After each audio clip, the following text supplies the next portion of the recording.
Welcome, ladies and gentlemen. Good afternoon. My name is Amir Benyamed. I'm the CEO of the Jeune Afrique Media Group and chairman of the Africa CEO Forum. The World Policy Conference and Thierry de Montbrial has kindly asked me to chair this panel. It's a very big responsibility, especially since we're the closing panel after 3 days of heated debate. So we have big responsibilities to keep you alert for this last panel, and it's a very big responsibility because we will try to answer as simply as possible a question that is not so simple to answer. So it's not so simple, first, because from Johannesburg to Alger, from Nairobi to Lagos, these countries have different issues, different challenges, and they are also facing some new geopolitical change, a new geopolitical landscape that is shaping the world for the next decades, and we still have some difficulties to understand how it will affect Africa. And we have also some cross-cutting issues, such as climate change, such as artificial intelligence, that will be critical to the standard of Africa, to the standing of Africa and the rest of the world. So it's a very important, very complicated question to answer, but it's a very important one, probably because Africa has one of the most important targets in terms of development goals, but it has also some of the most promising resources to capitalize on it to reach these targets. They have renewable energy, they have minerals, and most importantly, they have human resources. We have spoken a lot about the demographic dividend. Africa is finally capitalizing on it. So to answer this difficult question, we have a great lineup of experts. And I will switch to French now, because most of our panelists are French-speaking, are francophone. So I will start by introducing Lionel Zinsou. Lionel Zinsou is the co-manager of Southbridge. C'est l'une des premières banques d'affaires consacrées dédiées à l'Afrique. Lionel Zinsou a été également le dirigeant de l'un des plus grands fonds d'investissement, PAI Partners, et a aussi eu une carrière politique importante, puisque vous avez été Premier ministre du Bénin. À sa gauche, nous avons Bertrand Badré. Bertrand, vous êtes le fondateur et dirigeant de Blue Like One Sustainable Capital, qui est un fonds d'investissement. Blue like an orange, please. Blue Like an Orange Sustainable Capital, qui est un fonds d'investissement à impact. Vous avez été aussi dirigeant au sein du groupe de la Banque mondiale, vous avez été directeur général et vous en avez été le directeur financier. Nous avons le général Francis Béhanzin, qui sera notre monsieur sécurité aujourd'hui. Vous aurez cette lourde responsabilité. Vous êtes un spécialiste donc, des questions de sécurité. Vous êtes ancien commissaire aux affaires politiques au sein de la CEDEAO. Et vous êtes aujourd'hui président du réseau mondial des professionnels de sécurité et de défense pour la prévention et la lutte contre le terrorisme. À votre gauche, Jean-Michel Severino, vous êtes le fondateur d'IEP, investisseur et partenaire. C'est l'une des plus anciennes entreprises de private equity à destination des petites et moyennes entreprises en Afrique. Et vous avez été le directeur général pendant près de 10 ans, je crois, de l'Agence française de développement. Et enfin, notre dernier expert qui sera là plutôt pour nous parler de gouvernance, puisque c'est votre expertise, Maître Robert Dossou. Vous êtes avocat au barreau de Paris, vous êtes avocat au barreau de Cotonou, vous êtes actuellement président de l'Association africaine de droit international et vous avez également une carrière politique puisque vous avez été ministre du Plan et ministre des Affaires étrangères au Bénin. Nous avons 2 représentants très éminents du Bénin. Bienvenue à tous, merci pour votre participation. Alors, vous allez avoir une lourde responsabilité de répondre à cette question qui est très complexe. Je vais essayer de... alors, certains des modérateurs ont imposé entre 10 et 7 minutes de réponse. Je vais être un peu plus drastique Et je vais essayer d'imposer 4 minutes de réponse pour vous permettre de parler régulièrement et d'échanger et de venir sur les nombreux sujets qui composent cette question. On va commencer par une petite question générale qui est que depuis les années 2000, l'Afrique s'est inscrite dans un narratif d'un continent à forte croissance, à fort potentiel, avec un secteur privé en pleine expansion. Ce narratif a été étayé par des chiffres excellents que Lionel va pouvoir nous citer, parce que je sais que vous pouvez tout nous réciter par cœur aujourd'hui, depuis les années 2000, jusqu'à l'épisode Covid. Et l'épisode Covid a quelque part marqué une pause dans ce narratif, presque un renversement, puisque nous sommes aujourd'hui confrontés à une situation dans laquelle il y a un renforcement des problèmes d'insécurité. Nous avons eu 5 coups d'État, principalement dans la région francophone, des conflits, guerre civile au Soudan, en Éthiopie. Et donc, ce narratif est de nouveau brouillé par un certain nombre de reculs sur les sujets de gouvernance, sur les sujets de sécurité, sur les sujets économiques, puisque maintenant on est dans une crise économique globale où on se pose la question de comment l'Afrique va continuer à financer ce développement.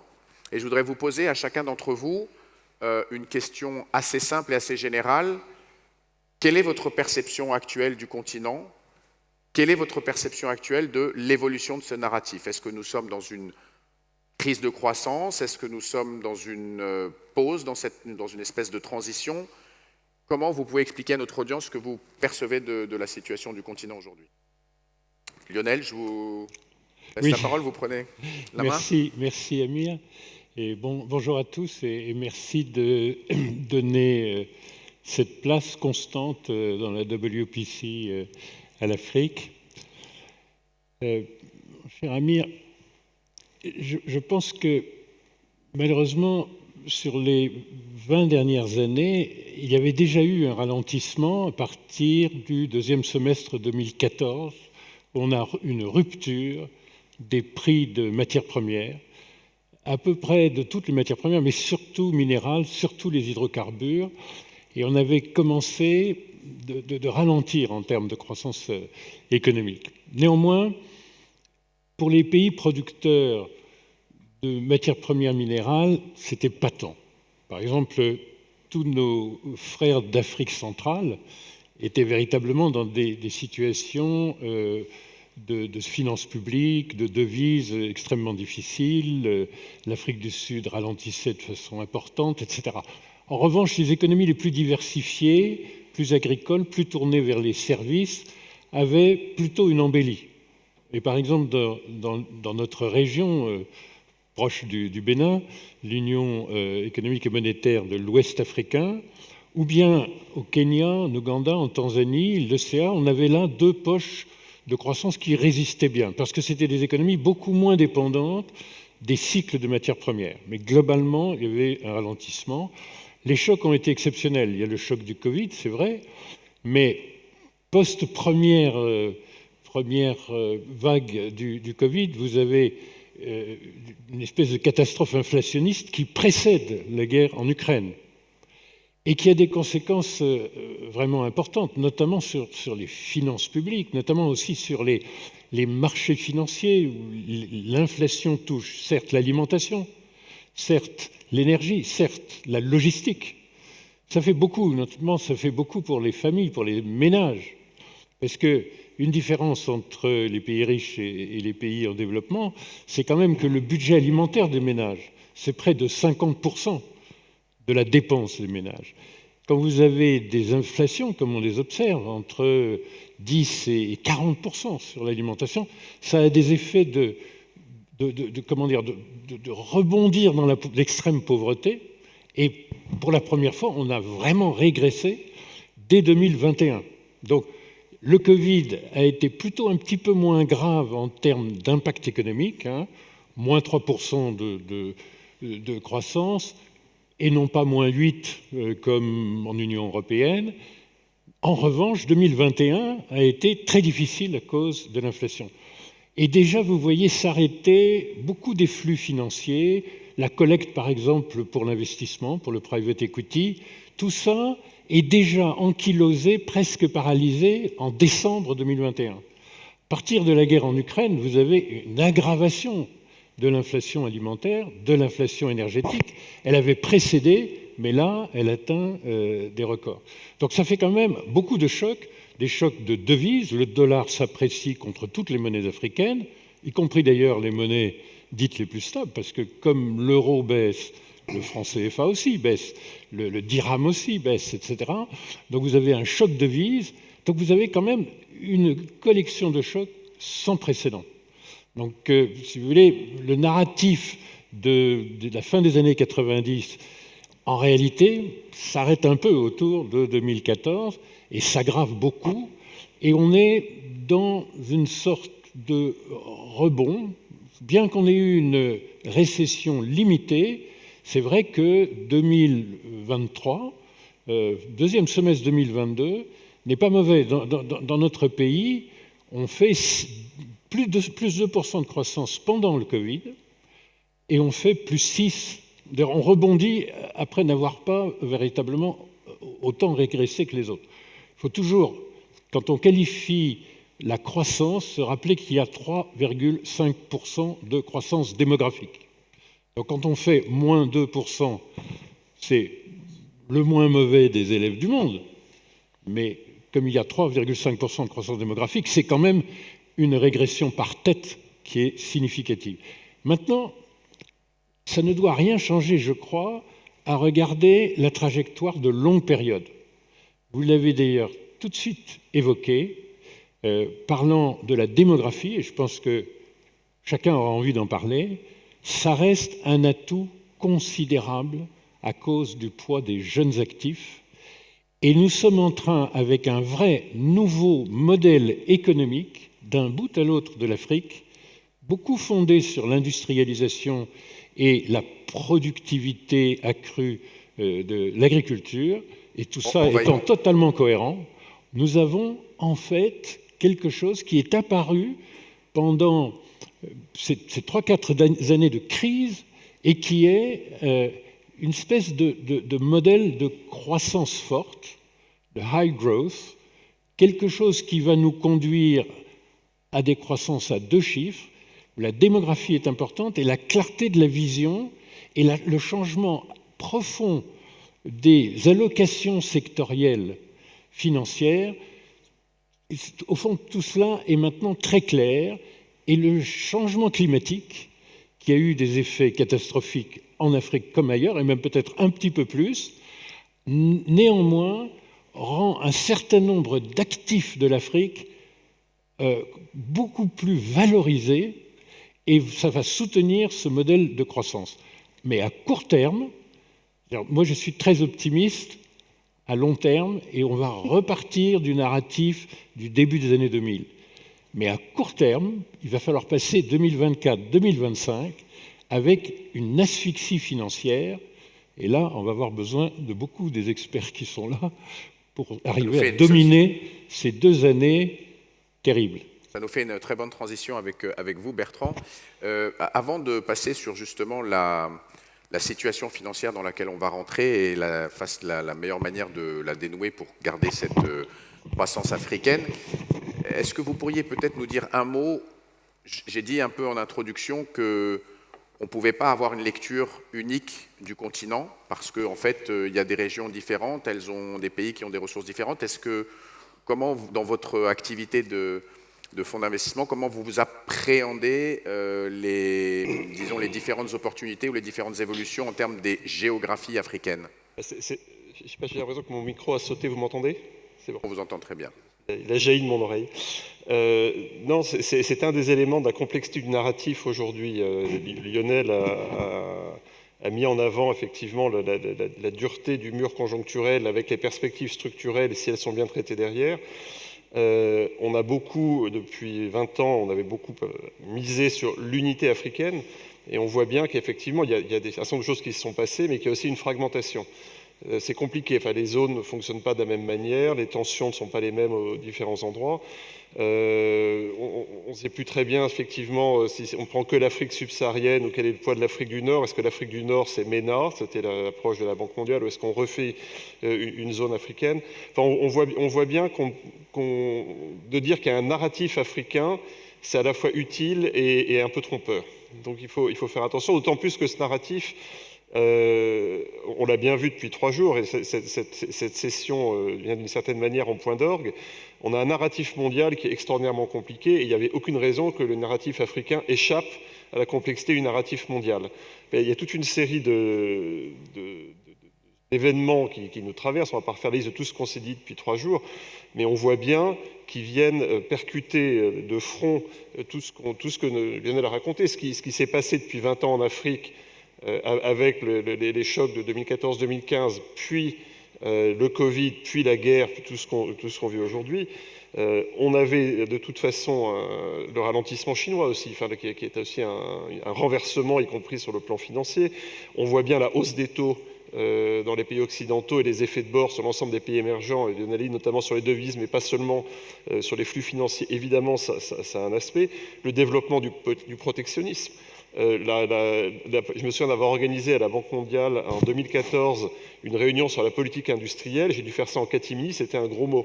Maintenant, tout le monde fait la politique industrielle. Ça a évidemment des effets. Si l'Europe ou les États-Unis veulent subventionner les activités sur leur territoire, c'est autant d'activités qui n'iront pas forcément ailleurs. Donc tout ça a des effets de bord. On voit bien le discours, parce que dans le narratif, il y a aussi le discours populiste dans un certain nombre de pays. On voit bien les tensions sur les migrations. Et je pourrais continuer comme ça très longtemps. De même sur l'environnement, évidemment, avec, on l'a redit dans la session sur le climat aussi, et puis évidemment une gouvernance internationale très polarisée, et d'une certaine manière où l'Afrique joue un rôle de passage obligé, et on voit bien que régulièrement, c'était le cas au sommet de Paris, on dit bon, on nous a mis en place un système en 1945 quand il y avait 50 États, dont un État africain. Aujourd'hui, il y a 200 États. À l'époque, on ne parlait pas de climat, maintenant on parle de climat. Donc on voit bien qu'il faut toucher à ce système, qu'on ne sait pas par quel bout le prendre, et que ce n'est pas l'Afrique qui a le plus de leviers pour toucher à ce système. Et donc on a un narratif qui est compliqué, qui est beaucoup plus difficile qu'entre 2000 et 2010. Entre 2000 et 2010, il y avait une histoire, entre guillemets, relativement simple. Aujourd'hui, on a plusieurs axes. On a la tension conjoncturelle très dure qu'a évoqué Lionel, et structurelle. On a un axe macro et micro, on a des difficultés macro, et en même temps, il y a un jaillissement micro. Enfin, Jean-Michel le dire aussi, en tant qu'investisseur, on voit des choses extraordinaires qui se passent. Mais effectivement, mes anciens collègues macro de Washington me disaient « Comment tu peux investir dans des pays comme ça ?» Je dis « Bah oui, c'est quand même des pays où il y a des gens, il se passe des choses. » Et cette tension entre le macro et le micro, elle est compliquée dans nos conversations, parce qu'on est très naturellement macro dans les grandes discussions, alors qu'en fait, le micro joue aussi. Et puis, on a aussi cette espèce de petite musique qui est compliquée à gérer, qui est qu'on passe constamment de l'Afrique est un problème à l'Afrique est une solution. Et on le voit bien sur les... Ça manque de nuances, oui. On en parlait en préparant cette séance. D'un côté, il y a une multiplication des forums Afrique-Russie, Afrique-Turquie, Afrique-Chine, Afrique-Europe, bientôt Afrique-Italie, il y avait Afrique-France. Donc tout le monde veut s'en occuper, et en même temps, les flux financiers diminuent sur tous les compartiments du jeu. L'aide publique au développement, ça a été dit dans l'atelier finance hier. En réalité, même si l'aide publique dans son ensemble augmente, il y a une bonne partie qui sert notamment aux politiques de réfugiés, il y a une partie qui va vers l'Ukraine, et les flux nets réels en plus vers l'Afrique diminuent. Les financements privés diminuent, les transferts des migrants diminuent. Donc on voit bien qu'il y a un décalage entre un narratif prometteur, et honnêtement j'achète ce narratif prometteur à moyen long terme, et cette espèce de mur conjoncturel auquel on est confronté aujourd'hui. Et donc je pense que c'est cette discussion qu'il faut qu'on ait aujourd'hui, qu'on ne nie pas la réalité de toutes les difficultés, je pense qu'on peut tous collectivement faire une très longue liste des difficultés, mais qu'en même temps on se projette au-delà de ce mur, au-delà de 2024-2025, et se dise mais oui, effectivement, fondamentalement, une partie de la solution de nos problèmes est en Afrique. On reviendra sur justement les questions de financement et la capacité des économies africaines aussi à mobiliser le capital local. On va parler avec vous, mon général, des sujets de sécurité, puisque ça a été toujours dans le narratif africain, avec les sujets de gouvernance, ça fait partie des améliorations que les années 2000-2020 quand même nous ont permis de constater. Et aujourd'hui, on a donc cette résurgence des problèmes de sécurité, tout particulièrement dans l'arc sahélien, et puis peut-être vous nous parlerez d'autres régions. Quelle est votre perspective d'un point de vue de professionnel de la sécurité, de la situation actuelle et de son impact sur le narratif africain? Est-ce que cette question sahélienne est une pure question de terrorisme djihadiste? Est-ce que c'est une question de criminalité organisée? Est-ce qu'elle est pérenne? Est-ce qu'il y a des solutions qui se dégagent aujourd'hui pour y faire face? Merci beaucoup, merci de me donner la parole. En fait, par rapport à ce qui a été dit sur le narratif africain, pouvoir renouer avec la croissance économique, nous avons souvent l'habitude d'oublier ce qui s'est passé avant, à savoir la démocratisation dans les pays africains qui a commencé en 1990. C'est très important sur le plan de la sécurité, sur le plan des libertés fondamentales. Et je peux dire qu'à partir de 2000, comme le Premier ministre Lionel l'a dit, il y a une croissance soutenue et les capitales africaines sont beaucoup plus fréquentables.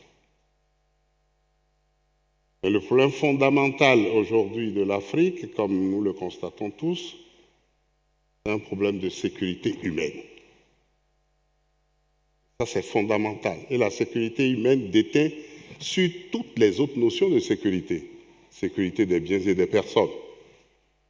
Alors, ces derniers temps, il y a eu une épidémie de coups d'État.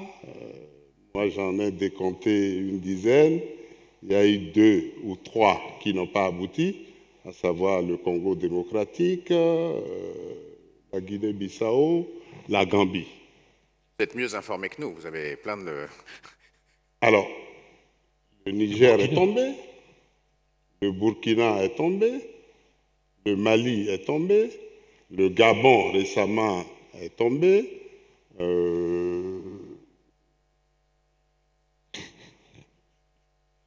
La Guinée. La Guinée-Conakry est tombée. Guinée, Mali, Burkina, Niger, Gabon. Le Tchad, disons-le, parce que c'est des réalités que nous vivons. Et quelles ont été les causes de ces réalités d'épidémie, de coups d'État? C'est la question de la gouvernance sur tous les plans. Gouvernance politique, gouvernance sécuritaire, gouvernance économique, gouvernance sociale. Alors, pour la bande sahélienne, nous avons tous constaté, et nous l'avons dit ici l'année dernière, c'est le terrorisme. Et le terrorisme, c'est le crime organisé. Et ça amène à se poser la question de savoir quelle est la gouvernance mondiale par rapport à la sécurité. C'est un problème fondamental. L'année dernière, il y a eu le ministre Wadaï qui a dit ici que le Bénin, dont je suis originaire, est confronté à des questions de terrorisme, que le Bénin avait le budget qu'il faut pour acquérir des vecteurs aériens, parce qu'on ne peut pas lutter contre le terrorisme sans les vecteurs aériens, mais qu'il n'y avait aucune possibilité pour lui, le Bénin, d'acquérir ces matériels.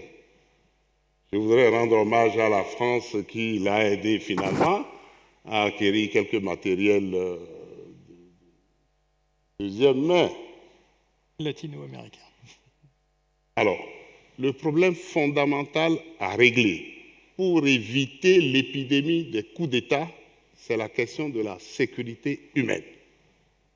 En passant par le développement, croissance économique, choix stratégique de ce qu'il faut faire pour que la jeunesse, qui est une bombe infernale dans nos pays africains, que cette jeunesse puisse trouver du travail et sorte de la précarité qui les emmène avec les nouvelles technologies aujourd'hui à être au courant de tout et à pouvoir se mobiliser pour un rien du tout.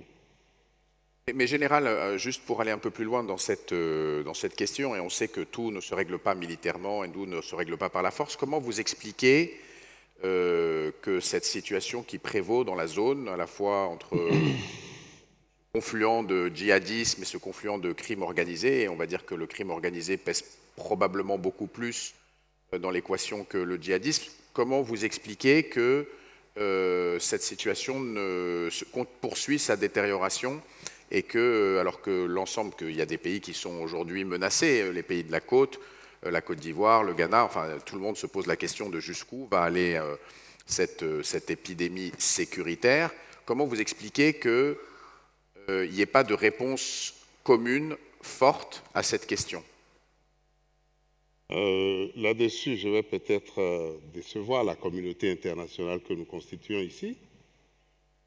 C'est un échec pour la communauté internationale. Est-ce que ce n'est pas un échec quand même, pardon, pour les pays africains? Parce que c'est la Côte d'Ivoire qui est en première ligne, c'est le Ghana, Pas seulement pour les pays africains, parce que quand ça a commencé au Mali, en 2012, après la destruction de la Libye, sans un service après-vente assuré, la France est venue à la rescousse par l'opération Serval. Et la progression des terroristes a été arrêtée net en 2012. Mais en 2013, il y a eu le remplacement du Serval par Barkhane. S'est ajouté la MINUSMA. La MINUSMA, c'est une contribution d'hommes de plus de 100 pays dans le monde. C'est pour ça que je parle d'échec de la communauté internationale. Et en plus de toutes ces forces sur le terrain, il y a les forces spéciales de grande puissance qui ont atterri au Mali. Et pourtant, le crime organisé n'a pas été enrayé. Si je prends le cas du Mali de façon précise, celui qui est allé prendre le pouvoir est quelqu'un des forces spéciales qui a été même retenu en otage par les terroristes. Alors, il y a une exaspération. C'est vrai que l'Afrique doit s'organiser pour mieux prendre en compte sa sécurité, mais le terrorisme ne peut jamais être vaincu seul. Et quand on parle de terrorisme, s'il n'y a pas de vecteurs aériens qui reportent les informations qu'ils voient sur le sol, il est impossible de lutter contre le terrorisme. Donc ce crime organisé, qui a justement des ramifications que nous ne pouvons pas tout expliquer ici, il faudrait que le monde se mobilise de façon raisonnable, ouverte et franche. C'est pour ça que j'ai l'habitude de dire que la communauté internationale dont nous parlons, c'est un amphithéâtre d'hypocrisie parfois, parce qu'il y a des doubles standards. Nous voyons un peu ce qui se passe aujourd'hui en Ukraine. Et après l'Ukraine, quand le 7 octobre est arrivé, l'Ukraine a disparu un peu des radars. Mais c'est ça, justement. Nous, au niveau, par exemple, de l'Afrique, et de façon particulière en Afrique de l'Ouest, nous avons élaboré un plan d'action de lutte contre le terrorisme pour 2 milliards 300 millions de dollars US. Aujourd'hui, je ne sais pas ce que ça devient. Et c'est tout ça qui exaspère, justement, les militaires qui sont au front, dans le cadre de la lutte contre le terrorisme, et qui les amène peut-être à prendre le pouvoir. Ce n'est pas une raison suffisante pour prendre le pouvoir. Parce que le problème demeure, la situation s'est envenimée dans tous les pays, le Mali, et quand nous le disions, nous ne savions pas que le Burkina allait prendre, nous ne savions pas que... On pouvait l'imaginer, mais c'est vite arrivé, le Niger aussi. Et je voudrais relier justement cette situation d'insécurité dans la zone sahélienne et en Afrique de façon générale avec ce qui vient d'être dit par rapport à la sécurisation des matières premières critiques. Je m'en arrête là peut-être. On va y revenir un petit peu plus tard. Oui. Jean-Michel, puisqu'on va revenir un petit peu dans le monde de l'économie et de l'entrepreneuriat, qui est, je crois, quand même une des grandes satisfactions d'une narratif, justement, de ce narratif qui a été une des grands symboles de réussite africain, avec la multiplication des grands groupes, mais aussi des entreprises que vous ciblez dans votre fonds d'investissement. Vous avez été aux premières loges parce que vous avez commencé très tôt, au fin des années 2000, sur le sujet. Qu'est-ce que vous pouvez nous dire, vous, de votre vue plutôt micro de la situation, et comment ce monde de l'entreprise est impacté par la situation actuelle? Alors en fait, merci beaucoup de me donner l'occasion de participer à cette discussion passionnante. Et en fait, je voudrais peut-être, pour répondre à cette question, reprendre là où le général a laissé le sujet, qui est au fond, qu'est-ce qu'il y a derrière toutes ces problématiques d'instabilité politique, hein, et avec toute la diversité des situations d'est en ouest du continent, du nord au sud. Et pour ça, je crois qu'il faut rappeler, et en s'inscrivant dans la ligne de ce qu'a dit Lionel tout à l'heure, qu'il y a eu finalement des assez grands paradoxes dans ce qui s'est passé depuis, on va dire, 2000. Hein. Depuis 2000, le PIB du continent africain est passé à peu près de la taille du PIB belge à la taille du PIB français. Les PIB par habitant ont augmenté d'un gros tiers, globalement. La pauvreté a été réduite de manière significative, même en prenant en compte le ralentissement qu'évoquait très justement Lionel. Le continent a connu en gros un gain d'espérance de vie de presque 15 ans, en l'espace de 20 ans. C'est extraordinaire, hein, c'est extraordinaire.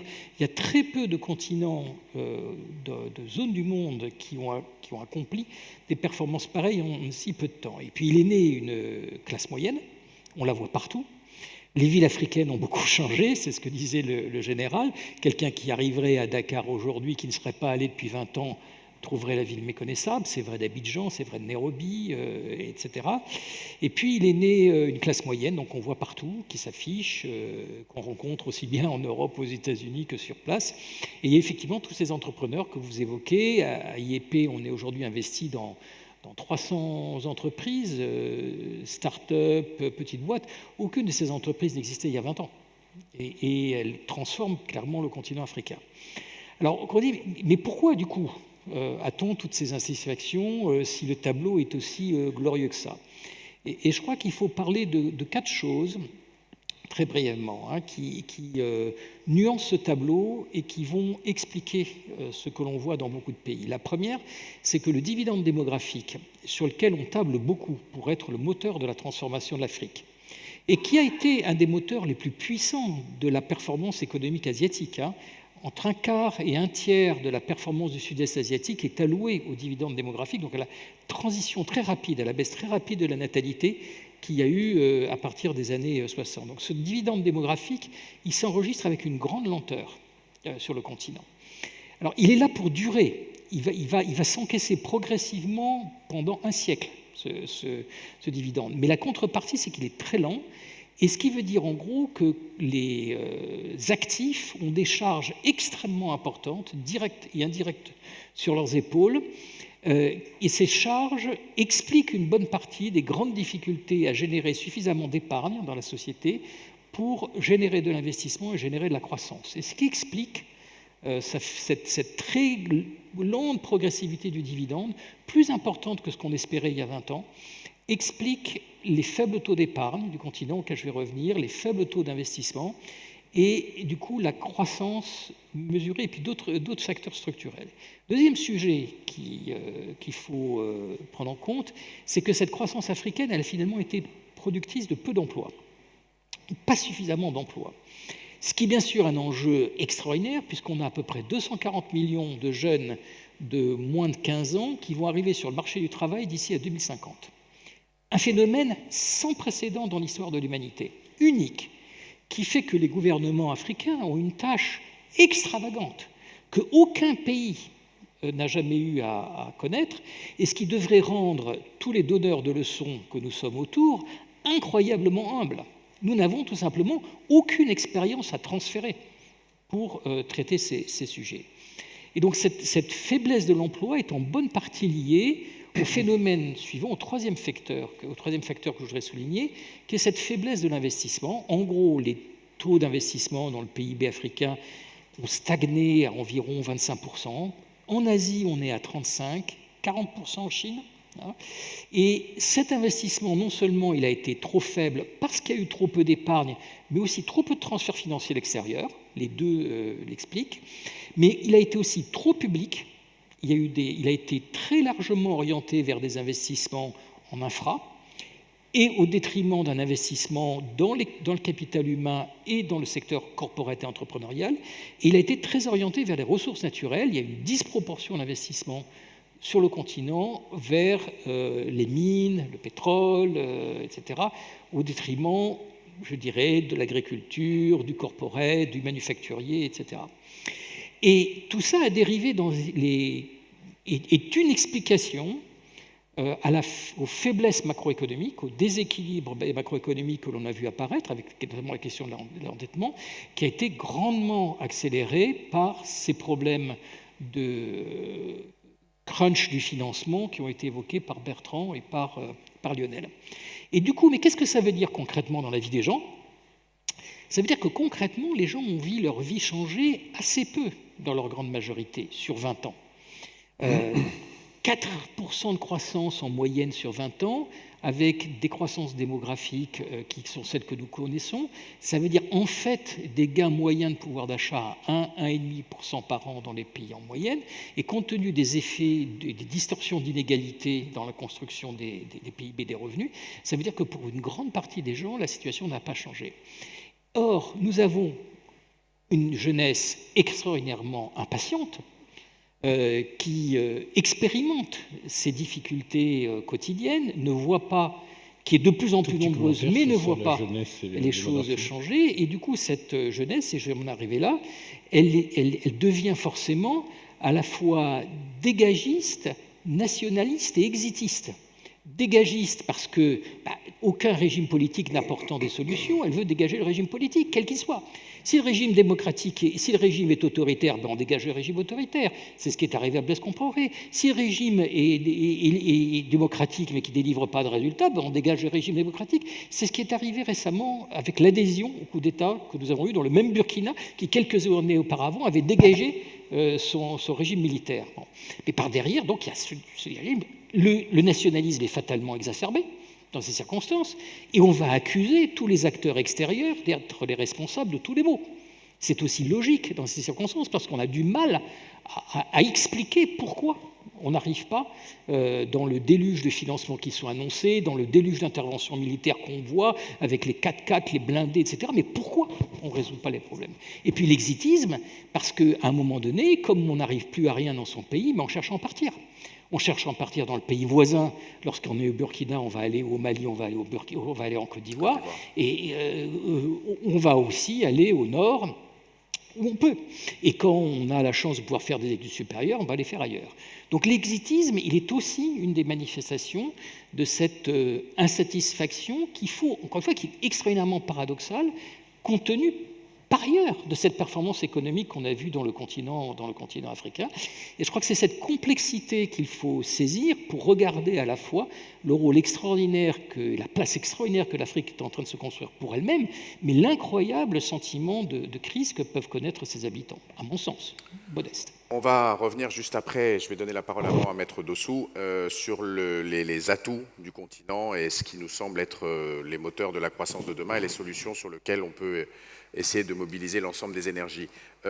Maître Dossou, on a parlé de dégagisme, donc tout ça a trait à la vie politique, à la vie démocratique. Vous en êtes c'est une de vos, on va dire, de vos expertises. Avec votre regard, comment vous voyez évoluer la situation dans les années qui viennent? Là, on est en train de subir un choc, alors qui est globalement limité au Sahel, même si on met la Guinée, et puis le coup d'État qui a lieu au Gabon est encore une autre forme un peu différente qui n'est pas liée directement au problème de sécurité. Comment vous voyez évoluer la situation sur le plan de la gouvernance en Afrique? Est-ce que vous considérez que l'Afrique est en train de régresser? On a eu une vague d'amélioration après la décision de l'UA de systématiquement condamner les coups d'État et d'exclure les coups d'État, les auteurs de coups d'État de toutes les instances de décision. Mais on voit bien que là, depuis l'accumulation des coups d'État, tout le monde est paralysé et que les institutions sont extrêmement faibles. L'Union africaine est complètement en dehors de la discussion. La CEDEAO n'a rien pu faire au Niger. Comment vous voyez la situation évoluer dans les mois et les années qui viennent en matière de... Est-ce que vous voyez ça comme un réveil pour les élites politiques? Est-ce que ce sont les populations, notamment les jeunes, on va revenir dessus, qui vont forcer à un changement de système politique ou démocratique? Quel est votre... Merci. Je crois que je dois dire, d'abord, je remercie les organisateurs d'avoir créé ce panel consacré à l'Afrique. Où va l'Afrique? Si l'on examine la situation d'aujourd'hui, à partir de notre point de départ, nous dirons que l'Afrique a globalement progressé malgré le Covid. Nous, on ne peut pas dire le contraire. Mais l'Afrique, dans sa globalité, est en transition.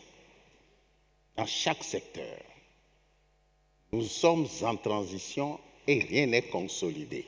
Prenons d'abord l'économie, puisque nos premiers mots dans ce panel sont partis de l'économie. Je fais partie, tirant leçon de mon expérience au ministère du Plan. M. Severino est témoin de cette période-là. Nous nous attaquons à la macroéconomie et on donne des chiffres qui remplissent d'espoir. Mais ces chiffres ne remplissent pas le panier de la ménagère. Et j'ai appris à cette occasion qu'il faut un temps entre le développement, l'équilibre et le développement de la macroéconomie et le décollage de la microéconomie. Mais qu'est-ce qui intéresse le citoyen? C'est la microéconomie. Et j'ai constaté que pendant, ici et là, Côte d'Ivoire, Sénégal, Bénin, etc., qu'on donne des chiffres de progrès, eh bien, la misère s'agrandit à la base. Et on ne peut pas expliquer, les gens ne comprennent pas. Il y a donc des paramètres qu'il faut revoir. Et j'ai dit tout à l'heure que nous sommes en transition et rien n'est stabilisé. La vague de démocratie que nous avons adoptée, je dis bien nous avons adopté, on ne nous a pas imposé la démocratie. C'est une injure que de penser, de dire qu'on nous a imposé la démocratie. S'il faut, je reviendrai dessus. Cette démocratie... Donc vous ne participez pas au débat actuel, qui est assez populiste, de dire il y a une démocratie africaine qui n'est pas la même ou qui ne doit pas être la même que la démocratie globale ou que les sauf le respect que je dois à ceux qui ont prôné ce prétexte-là, je dis qu'il n'y a pas de démocratie ethnique, de démocratie pour le blanc, de démocratie pour le noir. La démocratie est issue des droits de l'homme et du respect des droits de l'homme. Il n'y a pas un droit de l'homme pour noir, un droit de l'homme pour blanc. La démocratie a ses préceptes universels. Maintenant, il y a des modalités d'adaptation.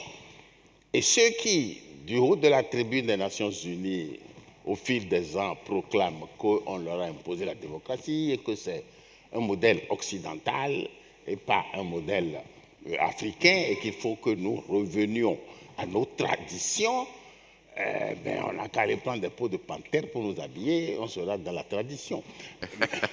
Et alors, c'est ceux qui ne veulent pas accepter les préceptes universels de la démocratie, alors que,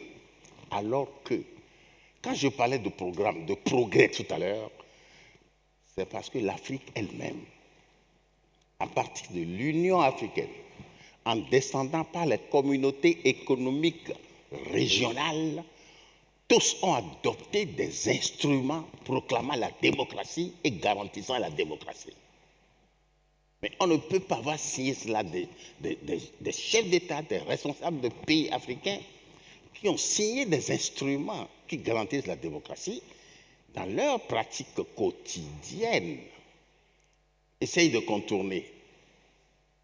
Et c'est la raison pour laquelle je dis rien n'est consolidé, ni au plan économique, ni au plan de la sécurité humaine, c'est-à-dire tout le reste. Parce que le même pays, vous le prenez de telle année à telle autre année, je n'ai pas ma mémoire s'use un peu, je n'ai pas la présence de vivacité de mémoire de Lionel Zissou. On prend les taux de croissance, puis d'un coup, sans qu'il soit le Covid, d'un coup, ça baisse. Et ça retarde d'autant l'essor de la microéconomie. Ça retarde d'autant le panier de la ménagère. Et vous avez souligné tous les deux tout à l'heure, c'est-à-dire Severino et le général Béhanzin, la question de l'immigration. Je suis étonné qu'en Afrique, nous ne consacrions pas de séminaires sérieux sur cette question de l'immigration. Le jeune Africain, parfois diplômé, parfois ayant un métier technique en main, et se disant que j'ai plus rien, qu'il n'avait plus rien à faire dans son pays, tourne le dos à son pays, l'abandonne.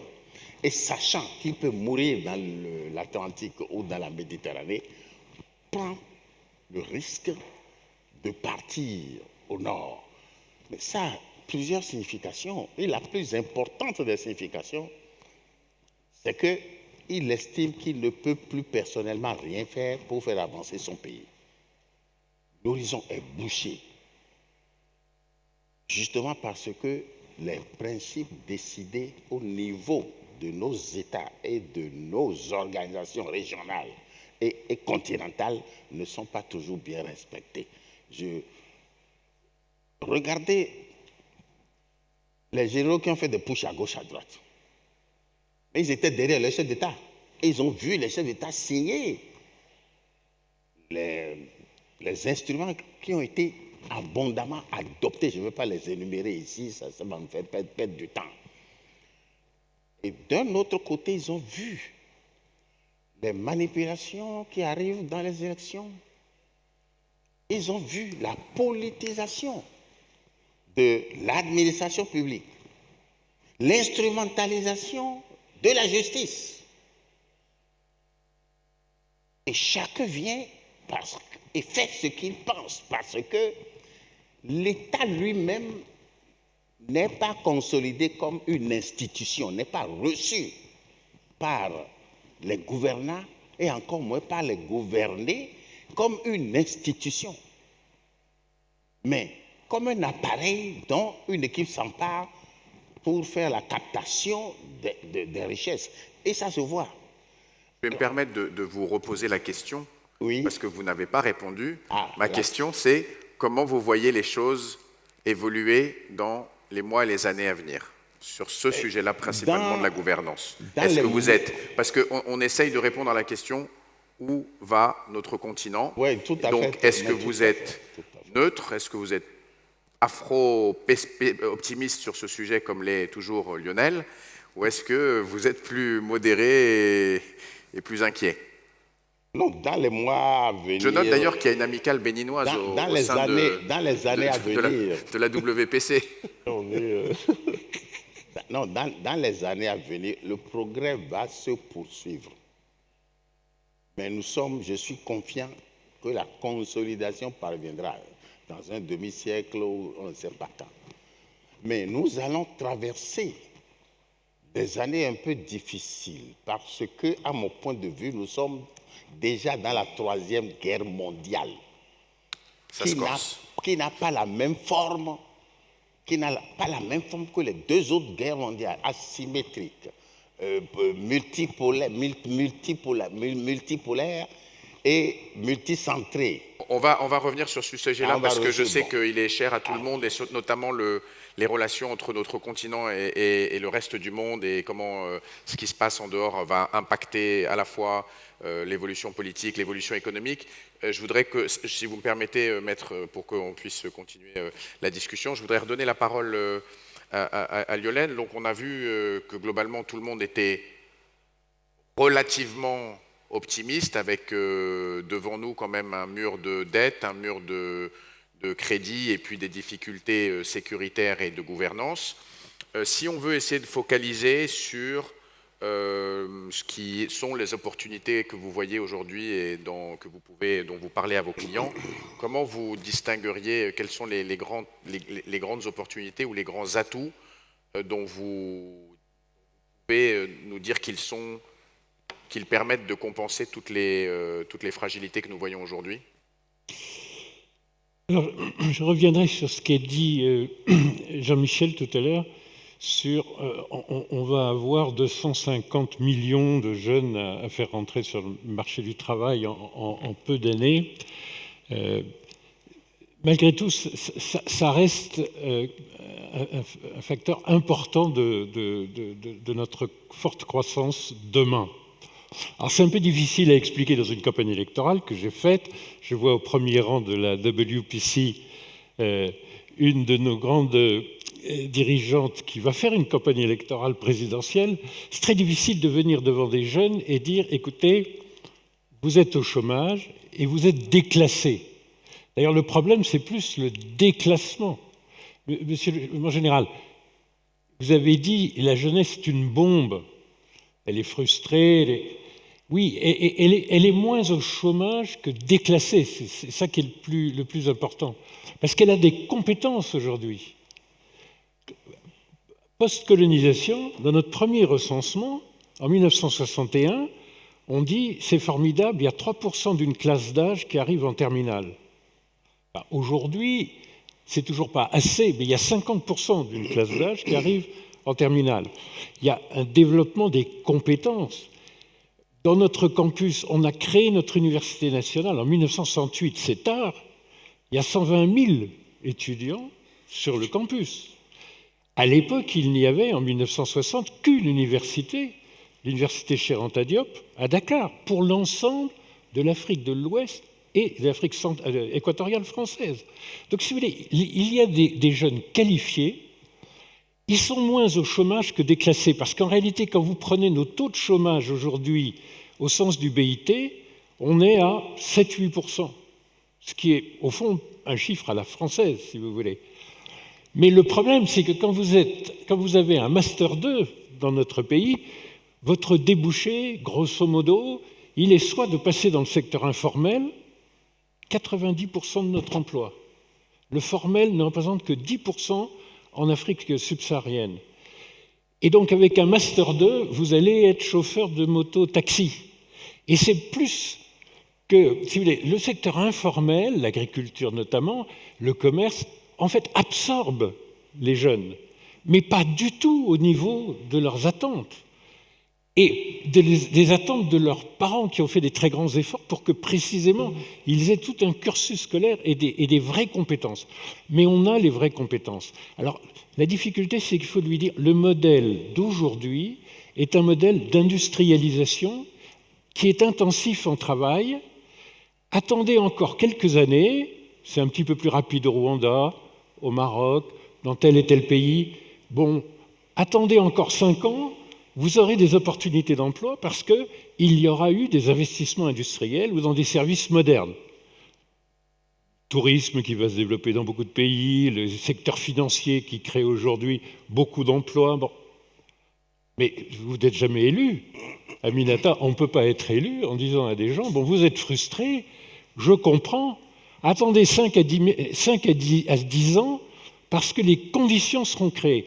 En fait, on a fait déjà une grande partie du travail des infrastructures. Aujourd'hui, on a vraiment des infrastructures de mobilité, des ports, des aéroports. On n'avait rien. On avait des quais de 400 mètres pour aller décharger les cargos avec une grue. Bon, maintenant, on a des infrastructures, un minimum d'infrastructures. Aujourd'hui, on a un peu de secteur financier, un peu de marché financier, tout ça est faible, sauf tout à fait au nord et tout à fait au sud. Enfin, on a quelques conditions qui sont réunies. Et donc, on va pouvoir commencer de s'industrialiser. Il y a une différence fondamentale entre les 10 dernières années et les 10 prochaines, c'est que les manufactures, l'industrie, la transformation, c'est en réalité très économe de capital par rapport à ce qu'on a eu à faire, c'est-à-dire des infrastructures, créer de l'énergie, disposer d'énergie, d'eau, d'infrastructures routières, etc. Il faut bien que vous voyez... Ça nous ramène juste Oui. sur ce sujet-là à la question des politiques publiques. Je crois que, je ne sais plus qui voulait parler sur ce sujet, qui est quand même un des catalyseurs importants de cette industrialisation. On a ce projet commun qui est la ZLECAf, qui devrait théoriquement Créer un vaste, le plus voilà, grand marché créer un unique du monde. marché commun théoriquement continental. Il faudrait déjà que sur le plan régional, ça puisse trouver son débouché. Mais les politiques publiques, ce qu'on voit, comme le Maroc en donne l'exemple en matière de qualité de politique publique, c'est aujourd'hui quand même un point faible. On n'a pas vu se distinguer dans beaucoup de pays, à part dans les sujets d'agro-industrie, qui sont un peu les premiers terrains d'investissement actuels. On ne voit pas encore se dessiner de grandes politiques industrielles africaines. Vous voyez, on est en moyenne pour le continent, sur l'industrie manufacturière, à 12% du PIB. Bon, c'est le chiffre français aussi, 12% du PIB pour l'industrie manufacturière. Il y a quand même eu un progrès important. Mais surtout, les préconditions sont là. Et le point que je voulais juste faire, parce qu'il est contre-intuitif, c'est que l'agriculture, c'est malheureusement l'activité avec l'énergie qui consomme le plus de capital. Vous voyez, grosso modo, pour faire de l'agriculture, vous êtes obligé, ou de l'énergie, vous êtes obligé pour 100 de chiffre d'affaires de faire 200 d'investissement, parce que les produits finis sont à valeur ajoutée faible. Vous transformez, vous prenez les mêmes noix de cajou qu'on vient de produire et qui sont en plein développement, et vous le transformez en lait de cajou, en n'importe quel produit packagé, vous faites 50 d'investissement pour 100 de chiffre d'affaires. Le coefficient aujourd'hui dans notre PIB de capital est en train de baisser à raison de l'industrie. C'est contre-intuitif puisque les gens imaginent que le capital, l'investissement, ce sont des usines. Attendez, quand le produit final est très valorisé, ce qui est en train de nous arriver dans tous les domaines, alors au Maroc, ça peut être la filière automobile, et chez nous, ça peut être cette chemise que je porte parce qu'on veut valoriser notre coton et notre wax, si vous voulez. Mais en attendant, ce qui est important, c'est que le coefficient de capital entre agriculture, énergie, infrastructure, chose qu'on était bien obligé de mettre en place en 50 ans. Et ce qu'on est en train de faire aujourd'hui, c'est que c'est un coefficient de capital 4 fois inférieur, ce qui veut dire donc un coefficient de travail élevé. Et on va se retrouver dans une situation asiatique de création de jobs pour les jeunes.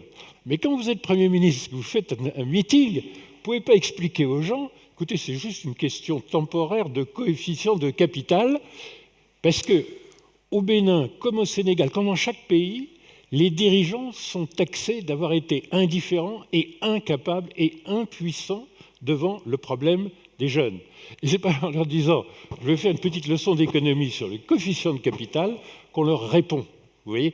Et donc, la vérité, c'est quand même que notre modèle... Je crois que M. Zinsou je peut participer à la campagne au Sénégal. Je ne donne leçon de politique à personne, parce que pour l'instant, moi, je ne sais que perdre dans une élection présidentielle. Mais enfin, on apprend des choses par l'échec.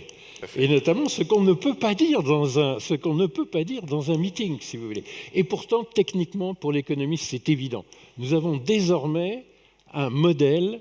Alors, il est plus visible, évidemment, dans certains pays, mais nous avons déjà un modèle qui est créateur d'emplois. Et cela, ça concerne tous les services modernes et ça concerne toute l'industrie. Si vous voulez, et il n'y a pas que l'agro-industrie, évidemment, mais comme notre part d'agriculture dans le PIB, c'est plutôt 25% en moyenne, c'est-à-dire 10 fois plus que l'Europe. Fatalement, c'est effectivement l'agro-industrie qui va mais éventuellement dans des choses assez comment dire, sophistiquées et valorisées. Vous voyez, prenez du manioc, vous pouvez faire notre gari ou notre attiéké ou notre tapioca. Enfin, vous pouvez aussi faire des édulcorants, vous pouvez aussi faire, c'est des outils industriels chers, mais vous pouvez aussi, à partir de notre manioc, arriver à des produits extrêmement, de chimie biologique, si vous voulez, de chimie végétale, qui sont des amidons ou des édulcorants tout à fait puissants et tout à fait valorisés. Donc, si vous voulez, c'est vrai que ça va être un des grands secteurs. Mais je vais laisser parler les gens qui connaissent bien l'investissement de terrain, si vous voulez. Mais ça va concerner tous les secteurs de services et tous les secteurs de manufacture. Et ceux-là, je vous assure, ils sont intensifs en emploi. Et ça, c'est la vraie révolution. Et par ailleurs, on a des actifs qui étaient oisifs, si vous voulez. Avoir des déserts et des savanes peu fertiles, ça ne valait rien. Aujourd'hui, on sait régénérer les sols avec des résidus de la biomasse. Aujourd'hui, on sait faire du solaire. Aujourd'hui, on sait faire, un peu cher, mais de l'hydrogène vert. Nos terrains semi-arides, nos terres arables relativement abondantes encore, sont aujourd'hui des actifs qui deviennent importants. Et nos actifs fonciers pour la construction immobilière, il va bien falloir loger 1 milliard de gens de plus en une génération, prennent également beaucoup de valeur. Et ça, c'est peut-être encore plus important que, vous voyez, la dynamique de la valeur ajoutée. On a des patrimoines qui n'avaient pas de valeur. La foresterie, sans les crédits carbone et sans les nouvelles technologies, ce n'était pas une source de valeur. Aujourd'hui, on est en train de transformer ça en or. Et ça, cette révolution des actifs, l'activation des actifs oisifs, en fait, c'est peut-être la meilleure garantie que dans tous les domaines, y compris l'agroforesterie, si vous voulez, on est aujourd'hui sur quelque chose qui va nous garantir un modèle de croissance à 2 chiffres et créateur d'emplois, donc inclusif. Maintenant, il faut quand même passer l'obstacle et le mur justement, immédiat. C'est une très bonne transition. Vous faites tous des très bonnes transitions. C'est magnifique. Je vais passer sur Bertrand. Tout cela, en fait, tout le cycle de croissance des années, on va dire 2000, c'est globalement reposé sur des disponibilités en capital très élevées, une disponibilité à financer la croissance. Il y a eu déjà l'initiative PPTE qui a redonné des marges de manœuvre à beaucoup de pays. Une communauté internationale très désireuse de financer des activités et, comme on l'a vu au début, la montée du cours des matières premières. Mais on revient, le nerf de la guerre, c'est donc l'argent. Vous avez été, je pense à juste titre, assez pessimiste sur la situation globale aujourd'hui où le monde se retrouve de credit crunch après avoir largué les vannes pendant longtemps. Qu'est-ce que vous voyez comme solution de votre point de vue? Vous connaissez très bien le système de la Banque mondiale, enfin de tous les grands DFI, peut-être Jean-Michel, vous pourrez nous en parler aussi. Comment vous voyez la situation évoluer? Tout le monde sait qu'effectivement on a 2 années un petit peu difficiles, à minima, 24-25. Pour ces financements, il y a aujourd'hui des financements innovants, notamment dans le domaine du climat. Comment vous voyez le sujet évoluer? Et quels conseils vous donneriez à des gouvernements africains pour être en situation de continuer à mobiliser des financements? Je crois qu'il y a un élément qui émerge de tout ce qu'on a dit, c'est effectivement la pression de la jeunesse. Il faut créer 2 à 3 millions d'emplois par mois en Afrique. Et personne n'a jamais fait ça nulle part avant. Donc on a un défi considérable et ces 2 à 3 millions d'emplois, ils ne seront pas créés par plus d'infrastructures, ils ne seront pas créés par plus d'exploitations minières, ils seront créés par un secteur privé qui sera vibrant, comme on dit en anglais. Or, la grande difficulté qu'on a à tous les niveaux, au niveau des États, ça a été dit à quelques exceptions près, comme au niveau des institutions internationales, comme au niveau des financiers privés, c'est l'expérience que Jean-Michel et moi avons, c'est que ça ne se fait pas tout seul. On a toujours le sentiment que ça viendra, les entreprises se développeront si tout le reste est fait. Et en fait, je pense qu'il y a quelque chose sur lequel il faut qu'on se concentre tous collectivement, parce qu'il n'y a personne qui a la clé tout seul, c'est comment est-ce qu'on peut passer d'un secteur privé qui est un peu caricatural, mais pas tant que ça, un peu dual, entre quelques très gros conglomérats ou quelques personnes très présentes dans les secteurs traditionnels, comme la construction, les télécoms, etc., et une masse informelle avec quelques personnes qui émergent. Comment est-ce qu'on crée une continuité, en fait, dans les secteurs privés? Et ce qui est vrai en Afrique, c'est vrai dans la plupart des pays émergents avec des nuances. C'est ce que j'ai beaucoup vu en Amérique latine aussi. Donc comment est-ce qu'on peut faire que ce secteur privé, d'une certaine manière, émerge, prospère, et d'une certaine manière, soit les acteurs de ce que Lionel vient de décrire? Ça ne va pas se faire dans un bureau d'un ministère, tout ça. C'est des gens qui vont prendre des initiatives. Et donc ça veut dire qu'il faut effectivement que localement, il y a un environnement favorable, et ce n'est pas seulement l'environnement réglementaire. C'est très important d'avoir l'environnement réglementaire, on a beaucoup mis l'accent dessus, mais c'est aussi promouvoir un environnement de consultants, de comptables, de chambres de commerce, d'endroits où les chefs d'entreprise se retrouvent, où ils sont soutenus, où la fluidité administrative existe. Enfin, on parle de la corruption, etc. Enfin, il y a tout un système local où il faut avoir une stratégie d'accompagnement et de développement du secteur privé. Ça ne va pas se faire tout seul. Il n'y a aucun pays où ça se fait tout seul. Effectivement, après, il y a un deuxième sujet qui est majeur, qui sont les grandes institutions bilatérales et multilatérales internationales, où d'une certaine manière, ce secteur privé est aussi un sous-produit du reste. On se concentre sur les gros, parce qu'il faut faire du chiffre. C'est plus facile de faire du chiffre avec des gros qu'avec plein de petits. Et donc, comment est-ce qu'on incite ces gens-là à travailler avec des intermédiaires? Alors, je ne vais pas plaider pour ma paroisse, mais travailler avec Jean-Michel, mais aussi travailler, moi je vois beaucoup ça, l'Afrique est très en avance sur les fintechs. C'était accéléré par le Covid.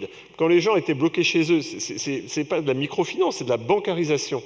Il y a des fintechs qui maintenant sont capables de faire du crédit dans des conditions tout à fait comparables à des banques traditionnelles et qui peuvent aider les gens à sortir. Et là, il vaut mieux qu'IFC capitalise ce genre d'entreprise qui elle-même va aller chercher les gens derrière, plutôt que de faire ça depuis Washington. Ça n'a absolument aucun sens. Donc il y a un renversement de priorité et de dire le développement, c'est pas seulement de l'infrastructure physique, c'est pas seulement de l'infrastructure sociale, même s'il ne faut pas l'oublier, santé, éducation, mais c'est aussi accompagner de manière décisive et continue le secteur privé. Et puis alors on a une énorme difficulté qui est liée au cadre macro dont on a parlé tout à l'heure, c'est qu'il faut aussi des financements privés pour faire tout ça, et que ces financements privés, un, ils sont très faibles, et deux, ils sont en baisse. Et de fait, c'était... Dans quelle proportion aujourd'hui L'exposition, je vais regarder ça pour le sommet de Paris, l'exposition des investisseurs institutionnels européens au monde émergent hors Chine, c'est 4%, donc la part de l'Afrique, c'est une fraction de ces 4%, et aux États-Unis, c'est 2%. Donc la réalité, c'est qu'il n'y a pratiquement pas de flux, et que c'est en baisse. Je prends un cas comme AXA, qui est probablement un des plus diversifiés, ils sont à 5%. Donc, ça c'est la réalité des chiffres. Et ces chiffres sont en baisse. Pourquoi? On en a parlé dans l'atelier financier hier. Quand vous avez des taux qui remontent, pourquoi, quand vous êtes un fonds de pension américain ou une assurance mutuelle française, pourquoi est-ce que vous allez aller prendre des risques au Maroc ou en Côte d'Ivoire si vous pouvez gagner 5% en achetant de l'OAT ou du Treasury? C'est tout bête, mais moi, c'est des raisonnements que les gens me tiennent. Politique industrielle, on pousse le Green Deal, l'IRA aux États-Unis, évidemment que ça attire de l'épargne. Je me sens plus à l'aise de financer une gigafactory dans le Wisconsin avec les aides américaines plutôt que d'aller prendre du risque dans le golfe de Guinée. Donc tout ça, c'est des vents adverses. Et puis ce qu'on a vu ici, et qui évidemment pour moi est un sujet majeur, et ça interagit avec ce qu'on s'est dit sur le narratif tout à l'heure, c'est que, je ne sais pas comment dire en français, on est de plus en plus inward looking.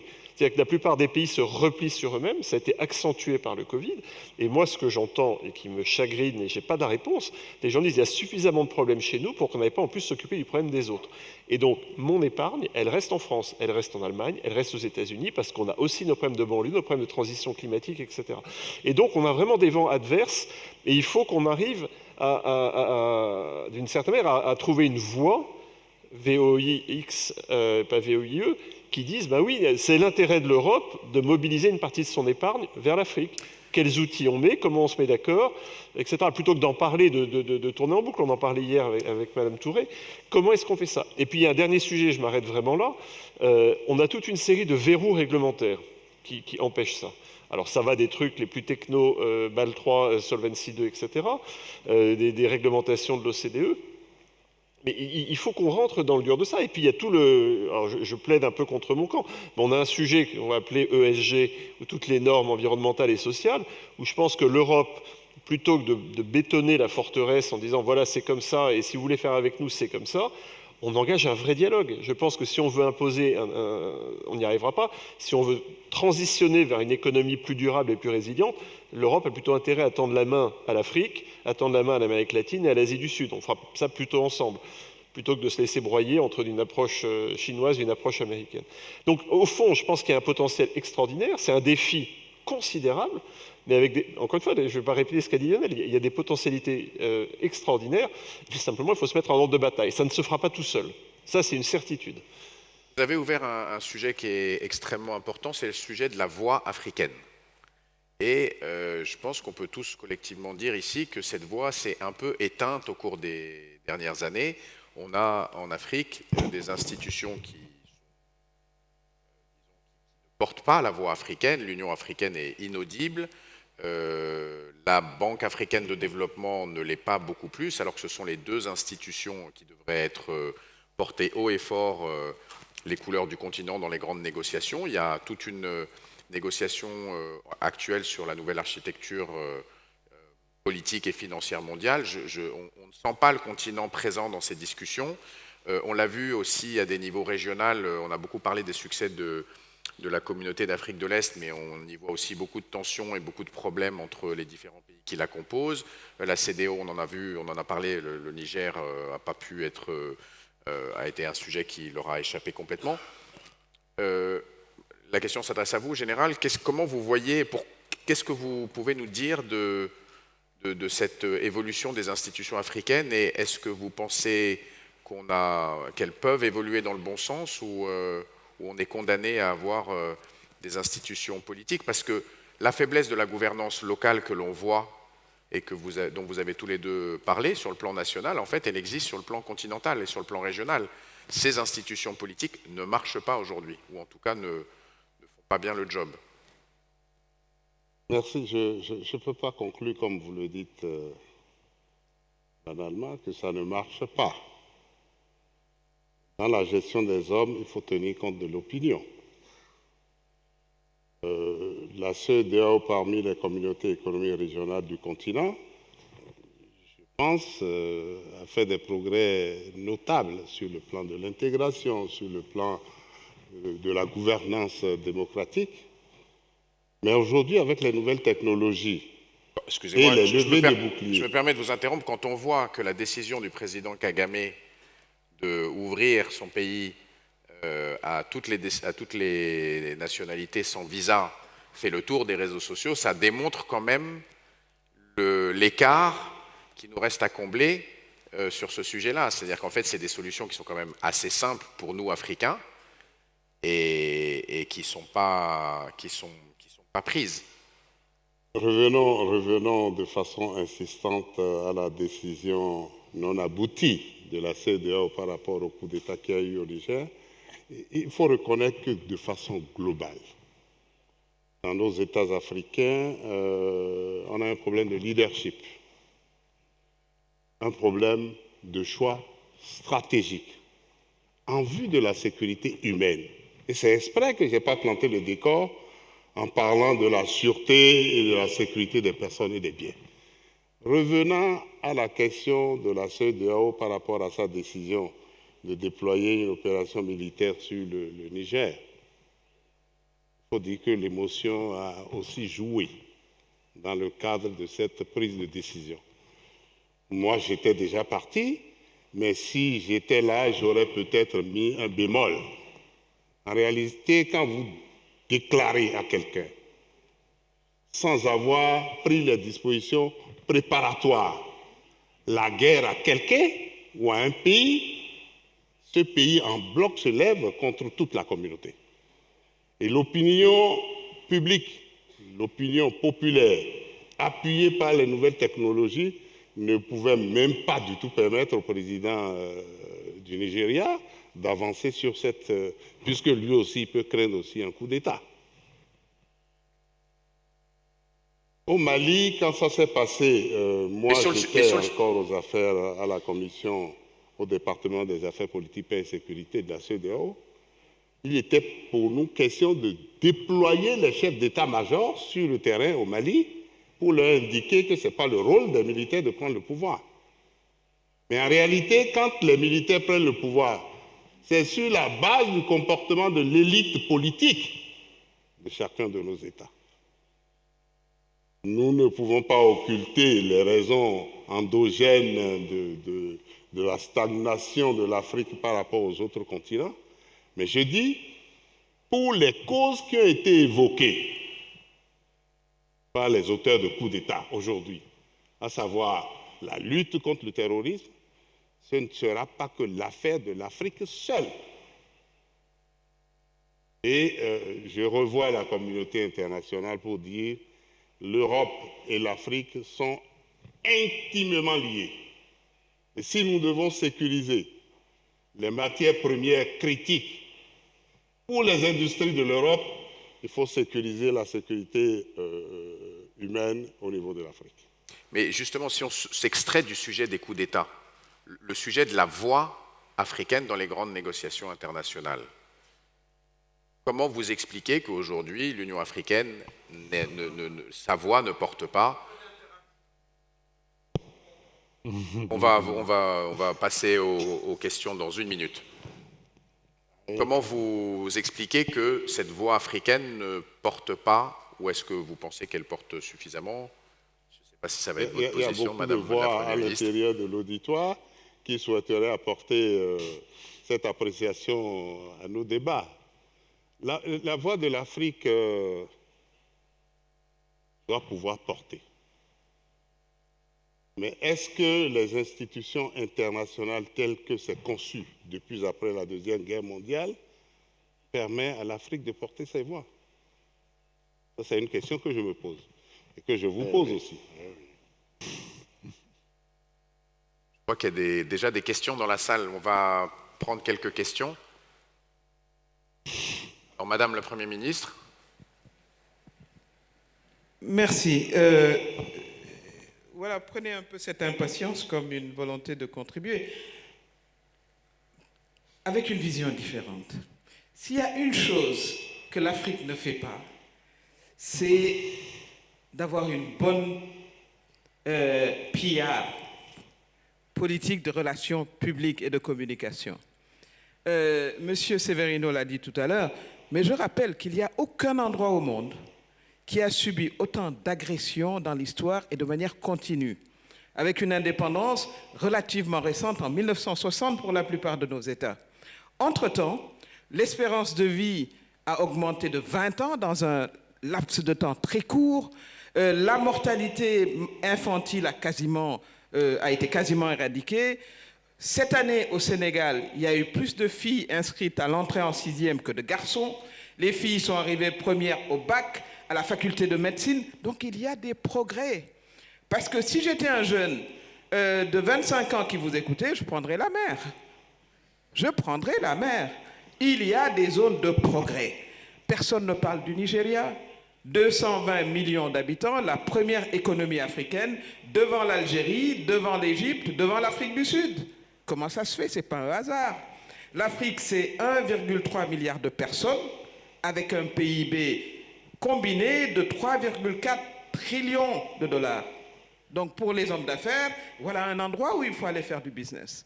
Je considère qu'il faut voir également l'autre aspect de l'Afrique, et je suis tout à fait d'accord avec Lionel, quand il parle aussi des perspectives, avec toutes les difficultés qu'il y a, qui sont dues d'ailleurs au système de gouvernance, qui est extrêmement viril, on va dire, alors que je rappelle que 70% de l'agriculture nourricière est produite par les femmes.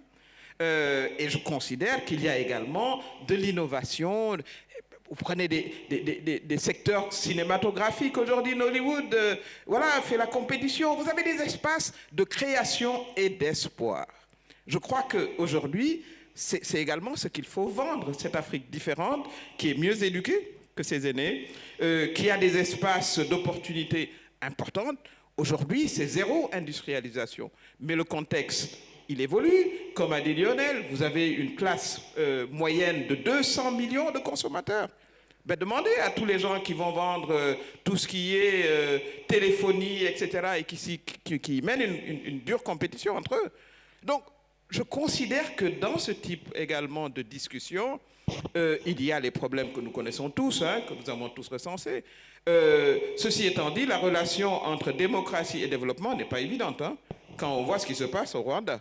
Donc ça également, il faut mettre un peu le bémol. Mais je considère qu'aujourd'hui, l'Afrique a des atouts extraordinaires. Il faut rebattre les cartes. C'est ce qu'on a dit tout à l'heure quand il y avait le panel sur les mines. On ne peut plus continuer à faire ce qu'on fait. Vous produisez sur place les industries d'extraction, vous ne payez pas les taxes.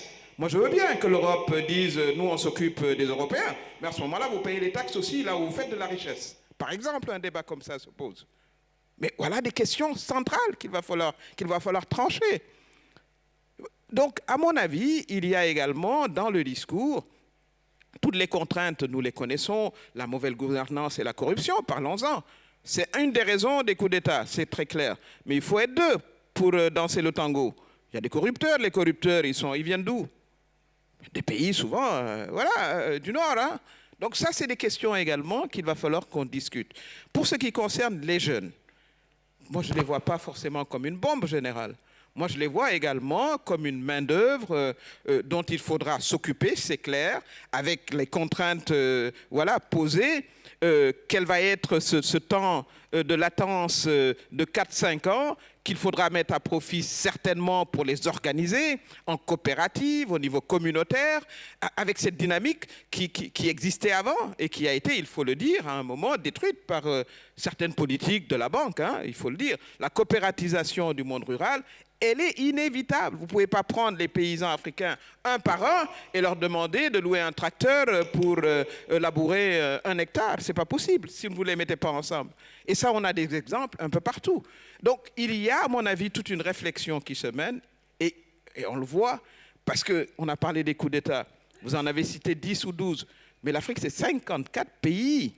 N'oublions pas ça. C'est pour ça que je disais qu'on a une très mauvaise politique de relations publiques qui nous présente comme la porte de l'enfer, alors qu'il y a également des zones d'épanouissement dans tous les domaines, dans l'art, dans la culture, des avancées parlons du Covid. Covid, tout le monde nous disait mort. Le secrétaire général des Nations Unies a annoncé qu'il y aurait des millions de morts en Afrique. Mais on a été le continent qui a été le moins touché, pas par hasard. Certains ont essayé d'expliquer que non, c'est parce qu'on avait eu la malaria, qu'on avait développé des anticorps. Ce n'était pas vrai. C'est parce qu'il y a eu des mesures qui ont été prises, le port du masque, etc. On a stoppé l'activité, avec les conséquences qu'on paye jusqu'à présent. Donc, je considère qu'il faut également regarder l'Afrique de nos deux yeux, et mettre aussi, disons, un terme à toute cette litanie de terre des malheurs, qui n'en est pas forcément une, parce que vous avez des évidences qui démontrent le contraire dans beaucoup de pays. Le Rwanda, on en parle beaucoup, ils sont sortis d'un génocide aujourd'hui, c'est l'exemple le plus cité. Bon, point de vue démocratie, on peut en discuter. Vous avez des avancées dans beaucoup d'autres pays, allez voir en Afrique de l'Est, etc. Moi, je considère que c'est également aux Africains de s'en mettre les problèmes sous le tapis, c'est clair, parce qu'il n'y a pas besoin, ils sont là à voir. Mais vous avez cette classe moyenne dont M. Severino parlait, qui augmente. Nous avons le problème de ce trop grand groupe de pauvres qu'il faut amener à niveau, et très rapidement, les États devront faire des économies dans le gaspillage. Il y a eu des investissements qui n'ont pas été forcément les plus pertinents, ça c'est clair. Chez nous, nous en avons eu. On a mis un TER nous-mêmes qui coûtait très cher, peut-être qu'il aurait fallu mettre le rail sur l'ensemble du pays. Donc voilà un peu ce que je voulais dire, parce que quelque part, à écouter, comme je dis, si j'étais un jeune, j'aurais rien à faire ici. Je me barrerais au plus vite, alors que ce n'est pas ça la réalité, en tout cas que moi je vois. Je vois une diaspora de jeunes sénégalais et ailleurs qui rentrent au Sénégal, une diaspora surtout de jeunes Nigérians qui sont rentrés au Nigeria, et c'est ce qui a rendu l'économie nigériane dynamique. Évidemment, ils ont des problèmes. Ils ont des problèmes de corruption, ils ont des problèmes dans le nord, de sécurité, etc. Mais d'une manière générale, c'est une économie extrêmement dynamique. Donc, avec nos partenaires, ce qu'il faut voir, c'est comment est-ce qu'on peut élargir justement ces espaces d'opportunité en reconnaissant les difficultés qui sont inhérentes à un long passé que personne dans le monde a eu à souffrir, hein? Personne dans l'univers. Donc voilà moi ce que je voulais un peu dire et recommander, et c'est très bien, Thierry, qu'il y ait un panel disons, en plénière, mais la prochaine fois, il faudrait qu'il y ait la représentation de 80% des Africains, c'est-à-dire les femmes et les jeunes. C'est eux qui font bouger le continent. Donc, Lionel, je crois que vous n'aurez pas besoin de donner des conseils à Madame le Premier ministre pour sa campagne. Il y a un monsieur qui est là. Je vous remercie. Docteur Sékou Kouressi Kondé, je suis de la Guinée, directeur exécutif de l'ONG Frontières d'Afrique, basée à Ouagadougou, au Burkina Faso. Je voudrais rapidement faire une observation positive, rendre hommage, féliciter, saluer M. Montbriard, Thierry, pour la réalisation de cet espace d'échange pacifique. Ça démontre que, oui, c'est possible. C'est bien possible dans un environnement mondial tendu, violent. C'est possible que des hommes et des femmes, des leaders d'opinion se retrouvent et parlent pacifiquement, premièrement. Deuxièmement, la thématique. Où va l'Afrique? C'est révélateur d'un questionnement. C'est-à-dire, pour la première fois, l'Occident ne sait pas où va l'Afrique. Donc, on ne nous apprendra pas à être intelligent. L'Afrique, on ne sait pas. On pose la question. C'est déjà, bon, on est à zéro, on reprend ensemble. Ce que je veux dire, c'est que, en faisant le diagnostic, nous sommes sur le théâtre des conflits depuis 2012, nous sommes dans tous les conflits dans les zones frontalières. Le problème africain, aujourd'hui, c'est un problème de stabilité. C'est un problème de garantie de stabilité. Les ruptures constitutionnelles, quand on dit que les coups d'État, les causes des coups d'État sont économiques ou mauvaise gouvernance, je suis d'accord. Mais quand est-ce que les coups d'État ont commencé? En 1963, avec Sylvanus Olympio, il y avait quoi? Avec Patrice Lumumba, il y avait quoi? Le problème fondamental, à mon avis, c'est que la culture de l'armée. Les aînés, bon, le podium, les représentants de l'Afrique ici illustrent parfaitement le niveau d'intelligence et de maturité des Africains. Ce panel est très, très représentatif de l'Afrique. Mais pendant la lutte pour l'indépendance, dans les livres d'histoire, il y avait le groupe de Casablanca et le groupe de Morovia. Et un autre groupe qu'on appelle le groupe de Madagascar. On a posé le problème de la culture de l'armée. Quel est le rôle de l'armée? Avec 210 coups d'État, les ruptures constitutionnelles, vous n'avez aucune garantie de développement économique. Il faut reprendre la question des pouvoirs et des régimes. Donc, ma question est la suivante. Qu'est-ce qu'on fait de l'armée? C'est-à-dire que... Qu'est-ce qu'on fait de l'armée, vous avez dit? De l'armée, du rôle de l'armée, le rôle politique des armées en Afrique, la rupture répétitive, je dis 210 coups d'État de 1953 à nos jours. Francis, je sais à qui s'adresse cette question.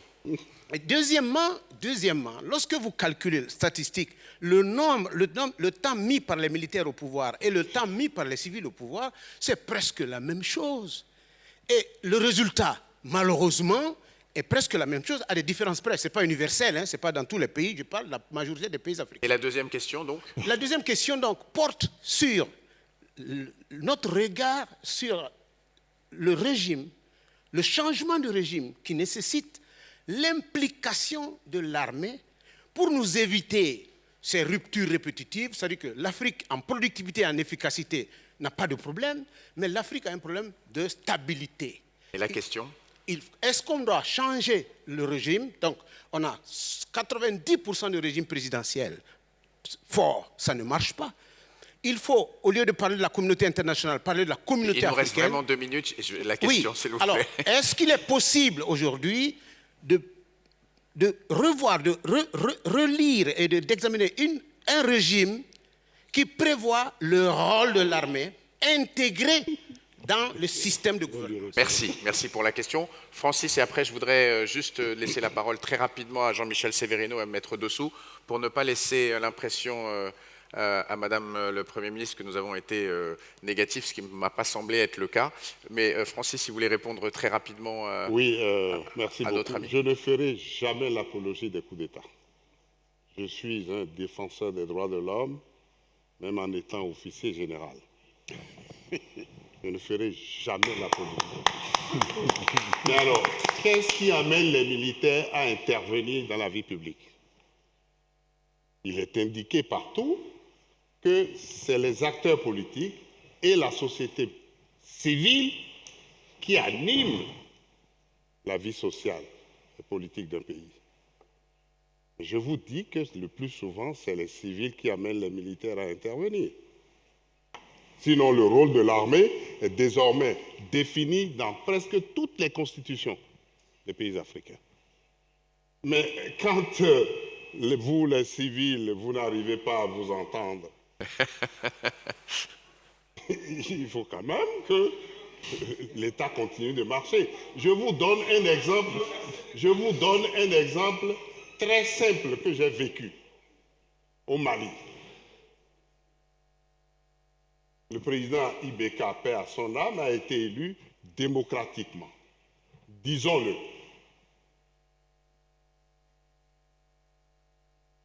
Il y a eu des difficultés au niveau du Parlement avec l'élection des députés.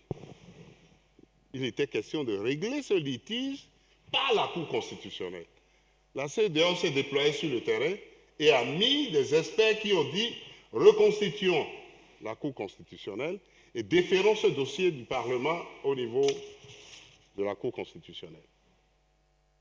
Mais il y a eu des politiciens qui ont dit que si eux, ils doivent aller à la table de négociation, que c'est pour discuter des conditions de la démission du président Ibeka. 48 heures après, les militaires sont venus prendre le pouvoir. Ça, c'est les militaires eux-mêmes qui sont venus ou c'est les civils qui les ont conduits? C'est très clair.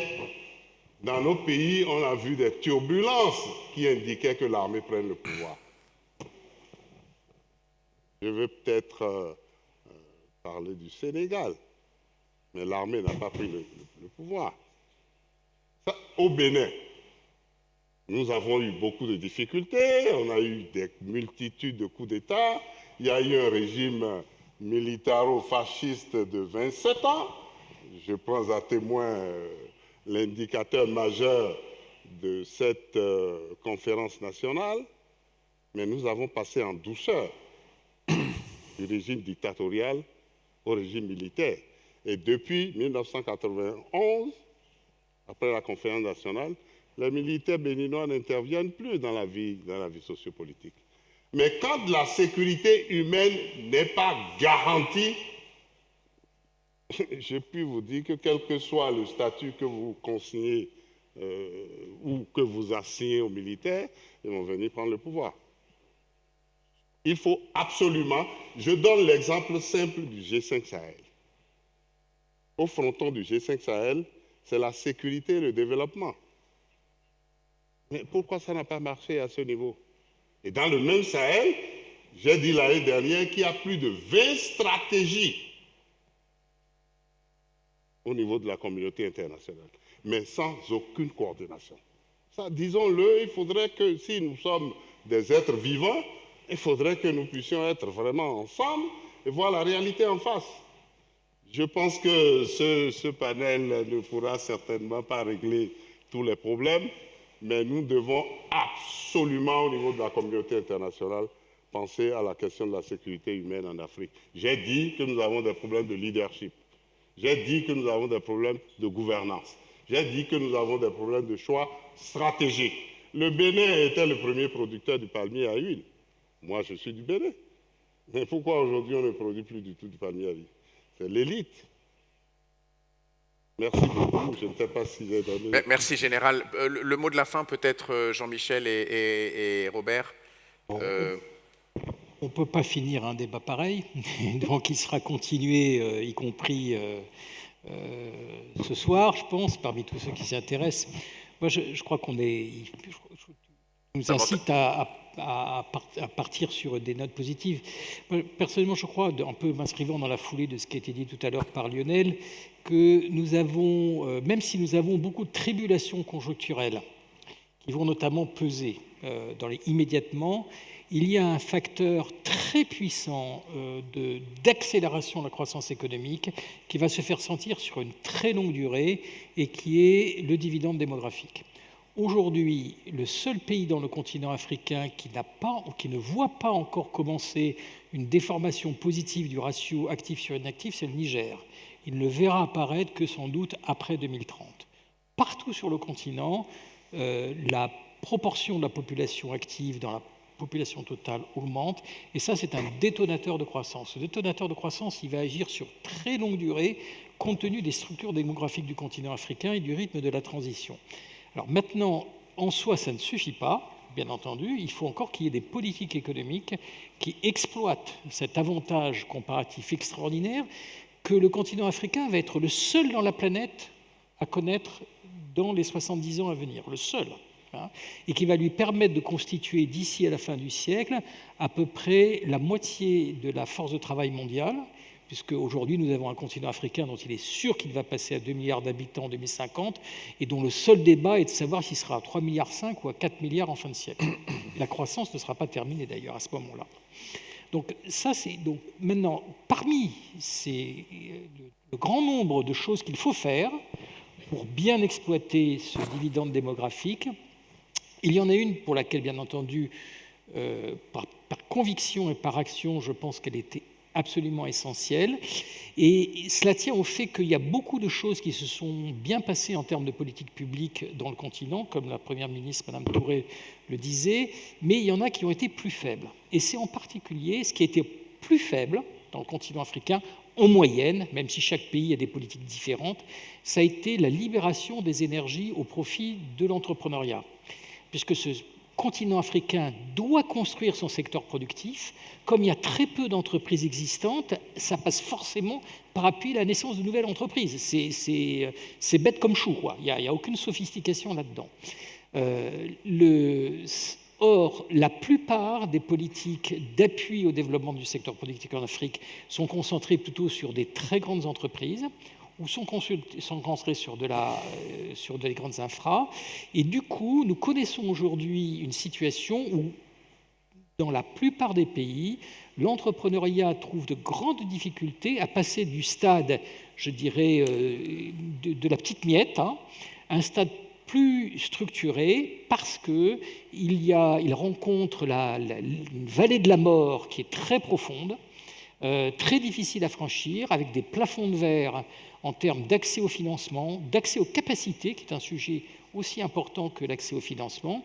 C'est le sujet auquel toutes les entreprises auxquelles je me consacre se heurtent. Pourtant, ce mur, il peut être franchi. Hein. Et sans prendre trop de temps, je suis frappé par l'extraordinaire appétit d'entreprendre dans le continent africain, qui ne tient pas au fait que les Africains sont différents des autres sur la planète, qui tient simplement au fait qu'ils sont dans une situation particulière, historique et économique, qui fait qu'entreprendre est une voie normale pour sortir de la pauvreté, construire sa trajectoire personnelle. Et sans offenser personne, il y a beaucoup d'Africains qui ont envie de devenir riches sans devenir directeur général des douanes.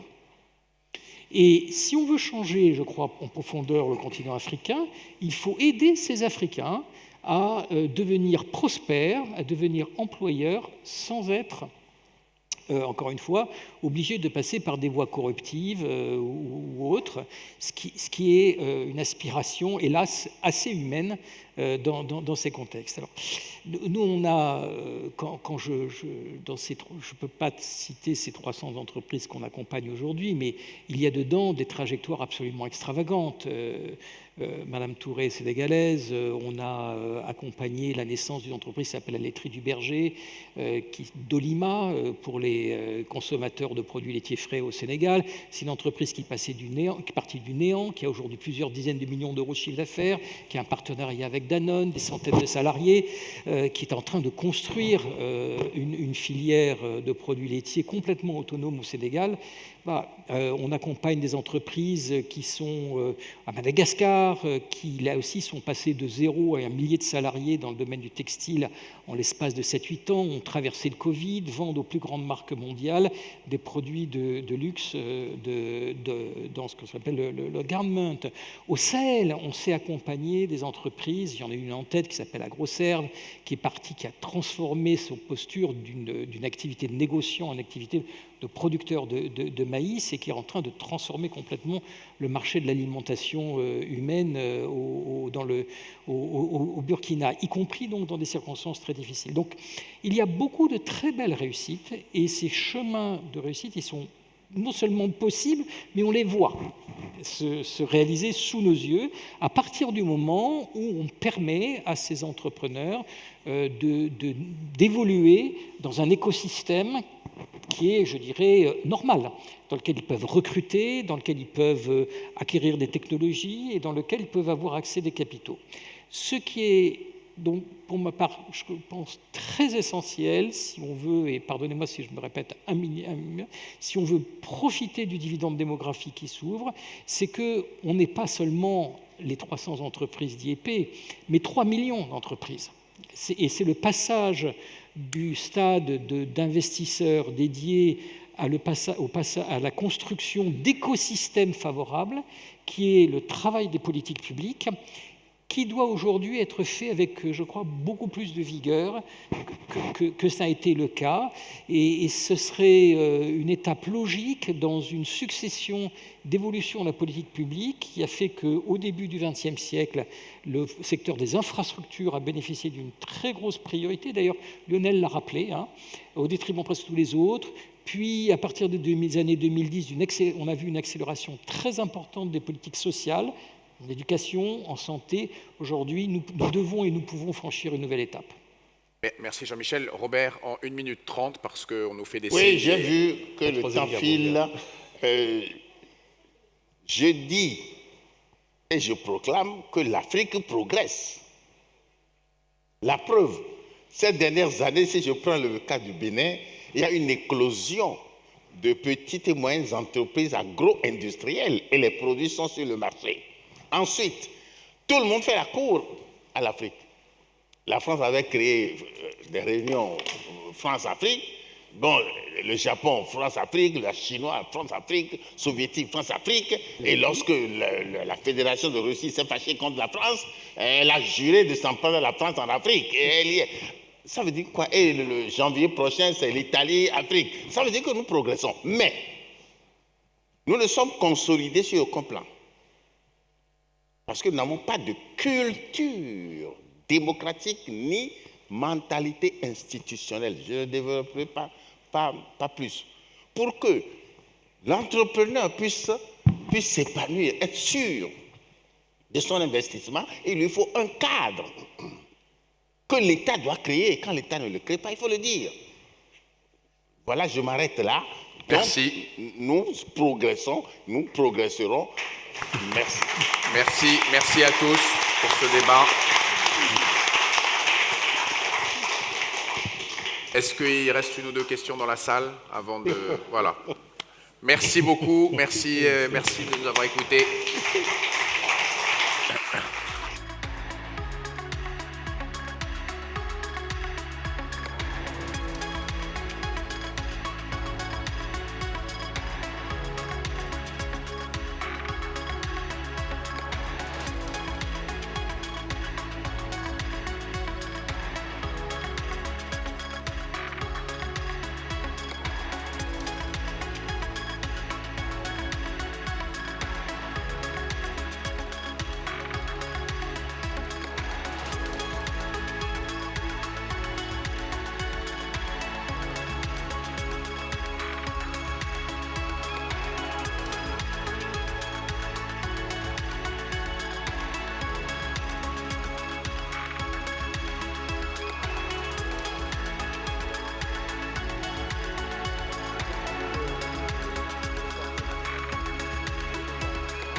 Messieurs, le moment est venu de...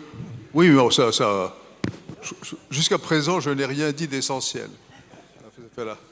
Non, mesdames, messieurs, le moment est venu de conclure et je vais le faire aussi en français.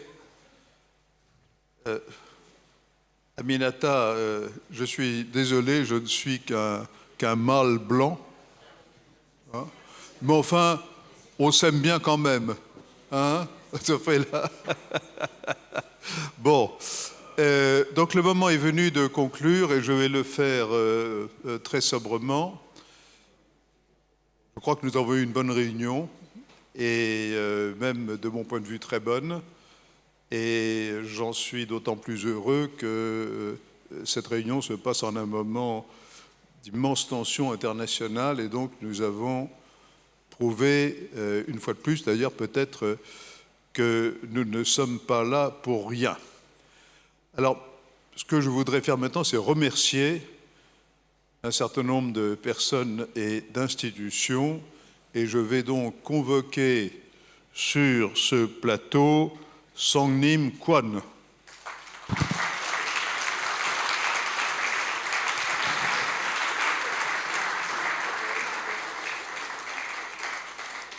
Et maintenant, Aminata, tu vois que l'équilibre est rétabli.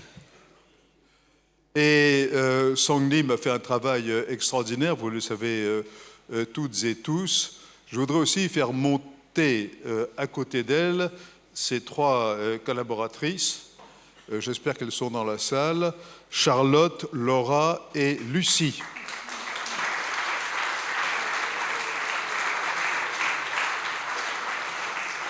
Le rapport de force est en train d'évoluer en ma défaveur.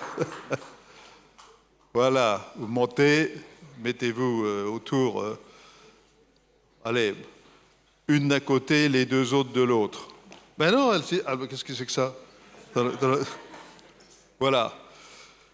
Maintenant, je voudrais saluer les Émirats arabes unis dans leur ensemble, avec qui nous avons remarquablement travaillé, avec aussi des équipes chaleureuses et efficaces. Je voudrais saluer, il n'est pas là, mais je sais que d'une manière ou d'une autre, il nous écoute, Anouar Gargash, que vous avez vu hier, et qui est la personnalité émirienne ou émiratienne avec laquelle j'ai eu l'honneur et le bonheur de nouer des relations amicales depuis un certain nombre d'années. Et si la WPC se tient ici pour la 3e année, c'est en grande partie du fait de notre amitié, mais je crois aussi que c'est lié au fait que la philosophie politique des Émirats sur le plan international est éminemment WPC compatible. Et je voudrais demander aux représentants des Émirats qui sont ici, qui représentent dans l'équipe des ministères des Affaires étrangères, l'équipe du protocole du ministère des Affaires étrangères, de bien vouloir nous rejoindre.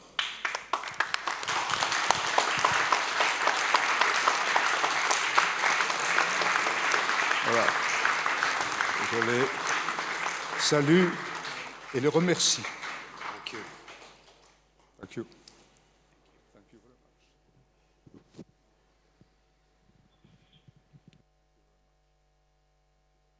Please. No. I want it to be balanced. So you're going to move to my right.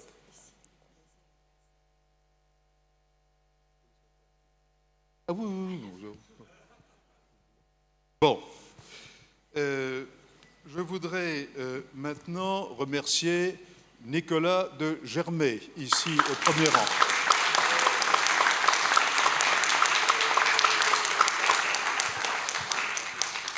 Qui contribue très largement à soulager ma peine. Nicolas, mets-toi aussi là, ici de ce côté-là, à côté de... Voilà. Maintenant, je voudrais également adresser mes remerciements à l'équipe technique. Alors, vous savez, il y a derrière tout cela un travail technique énorme Alors, ce qu'on va peut-être faire, je vais faire monter l'équipe technique de Florent de Chantrac et son équipe, en particulier Michael, Sandrine, Kasmira et Abdé, mais on va vous montrer un petit film, enfin très court. On y va. D'ailleurs, ça va être l'occasion de voir si ça marche. Hein? On y va, Florent? On le met à une fois qu'ils seront là-haut. Bon. Où sont les autres? Elle aussi. Non, il entend. Elle. Voilà. Kasmira, là, non, si. Oui.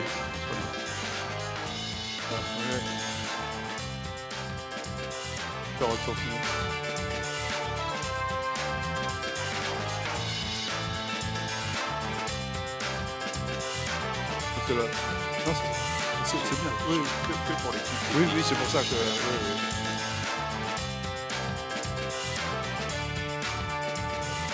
Ah, oui.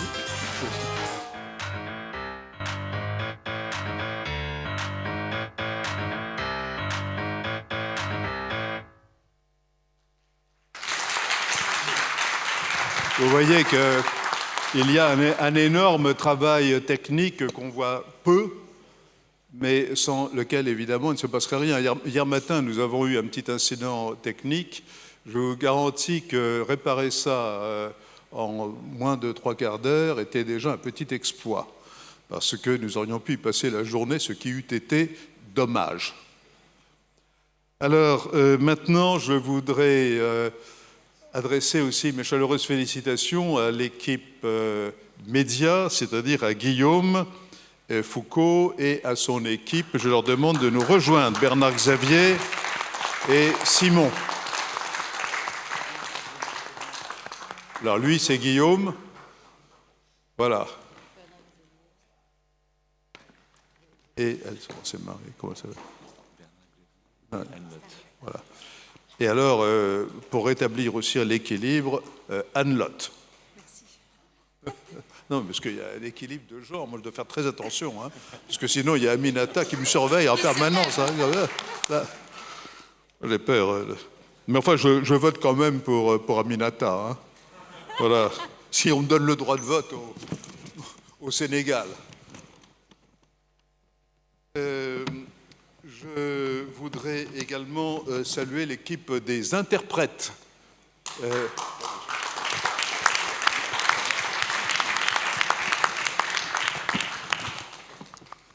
Je voudrais appeler sur le podium Marie-Christine de Montbrial.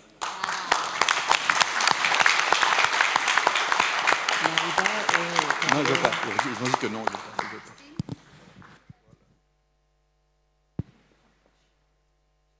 Voilà. Et puis, là, je ne vais pas les convoquer. Enfin, les convoquer, c'est une façon de parler, bien entendu. D'ailleurs, s'ils étaient convoqués, ils viendraient, alors que là, ils ne vont pas venir. Ce sont tous nos partenaires, sans lesquels, évidemment, sans le nerf de la guerre, il peut y avoir crise de nerfs, mais il n'y a pas de guerre. Bon, merci de votre sourire.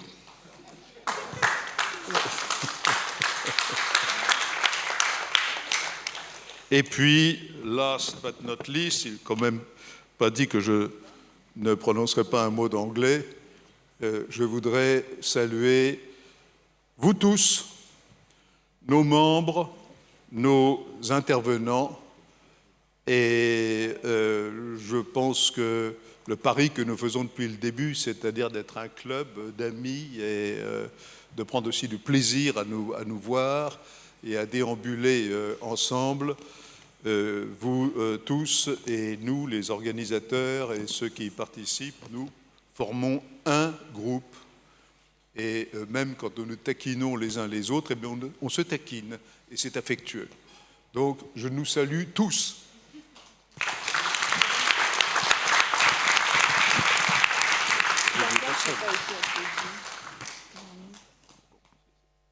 Voilà, je crois que j'espère n'avoir oublié personne. Enfin, j'en ai forcément oublié. Tous ceux, c'est pas que je les ai oubliés, mais disons tous ceux que je n'ai pas cités sont dans mon cœur.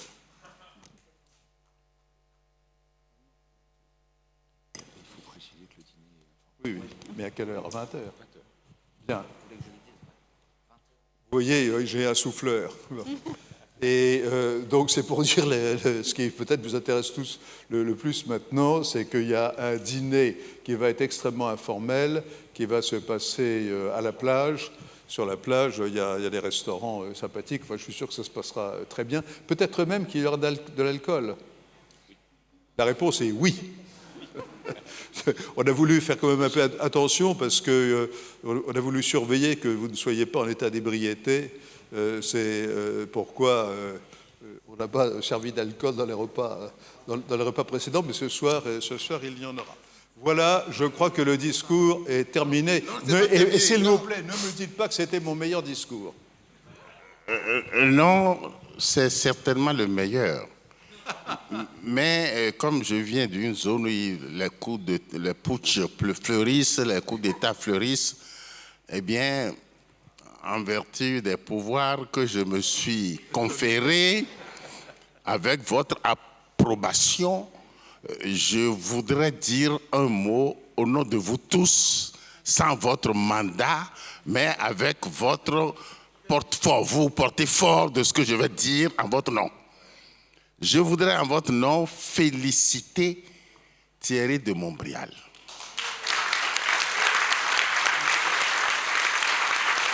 Et le remercier tous les ans. On se réunit et à la fin, il monte ici, il nous félicite, il nous remercie et personne ne le félicite, personne ne le remercie, sauf en aparté. Bravo Thierry, bravo Thierry. Alors, en votre nom à tous, si vous me donnez mandat, applaudissez.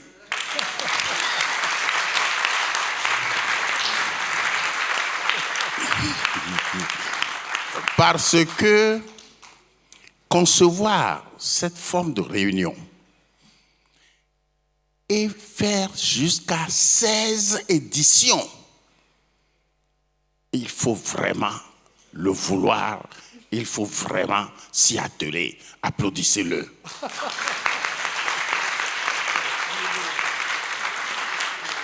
Et derrière chaque grand homme, il y a une dame.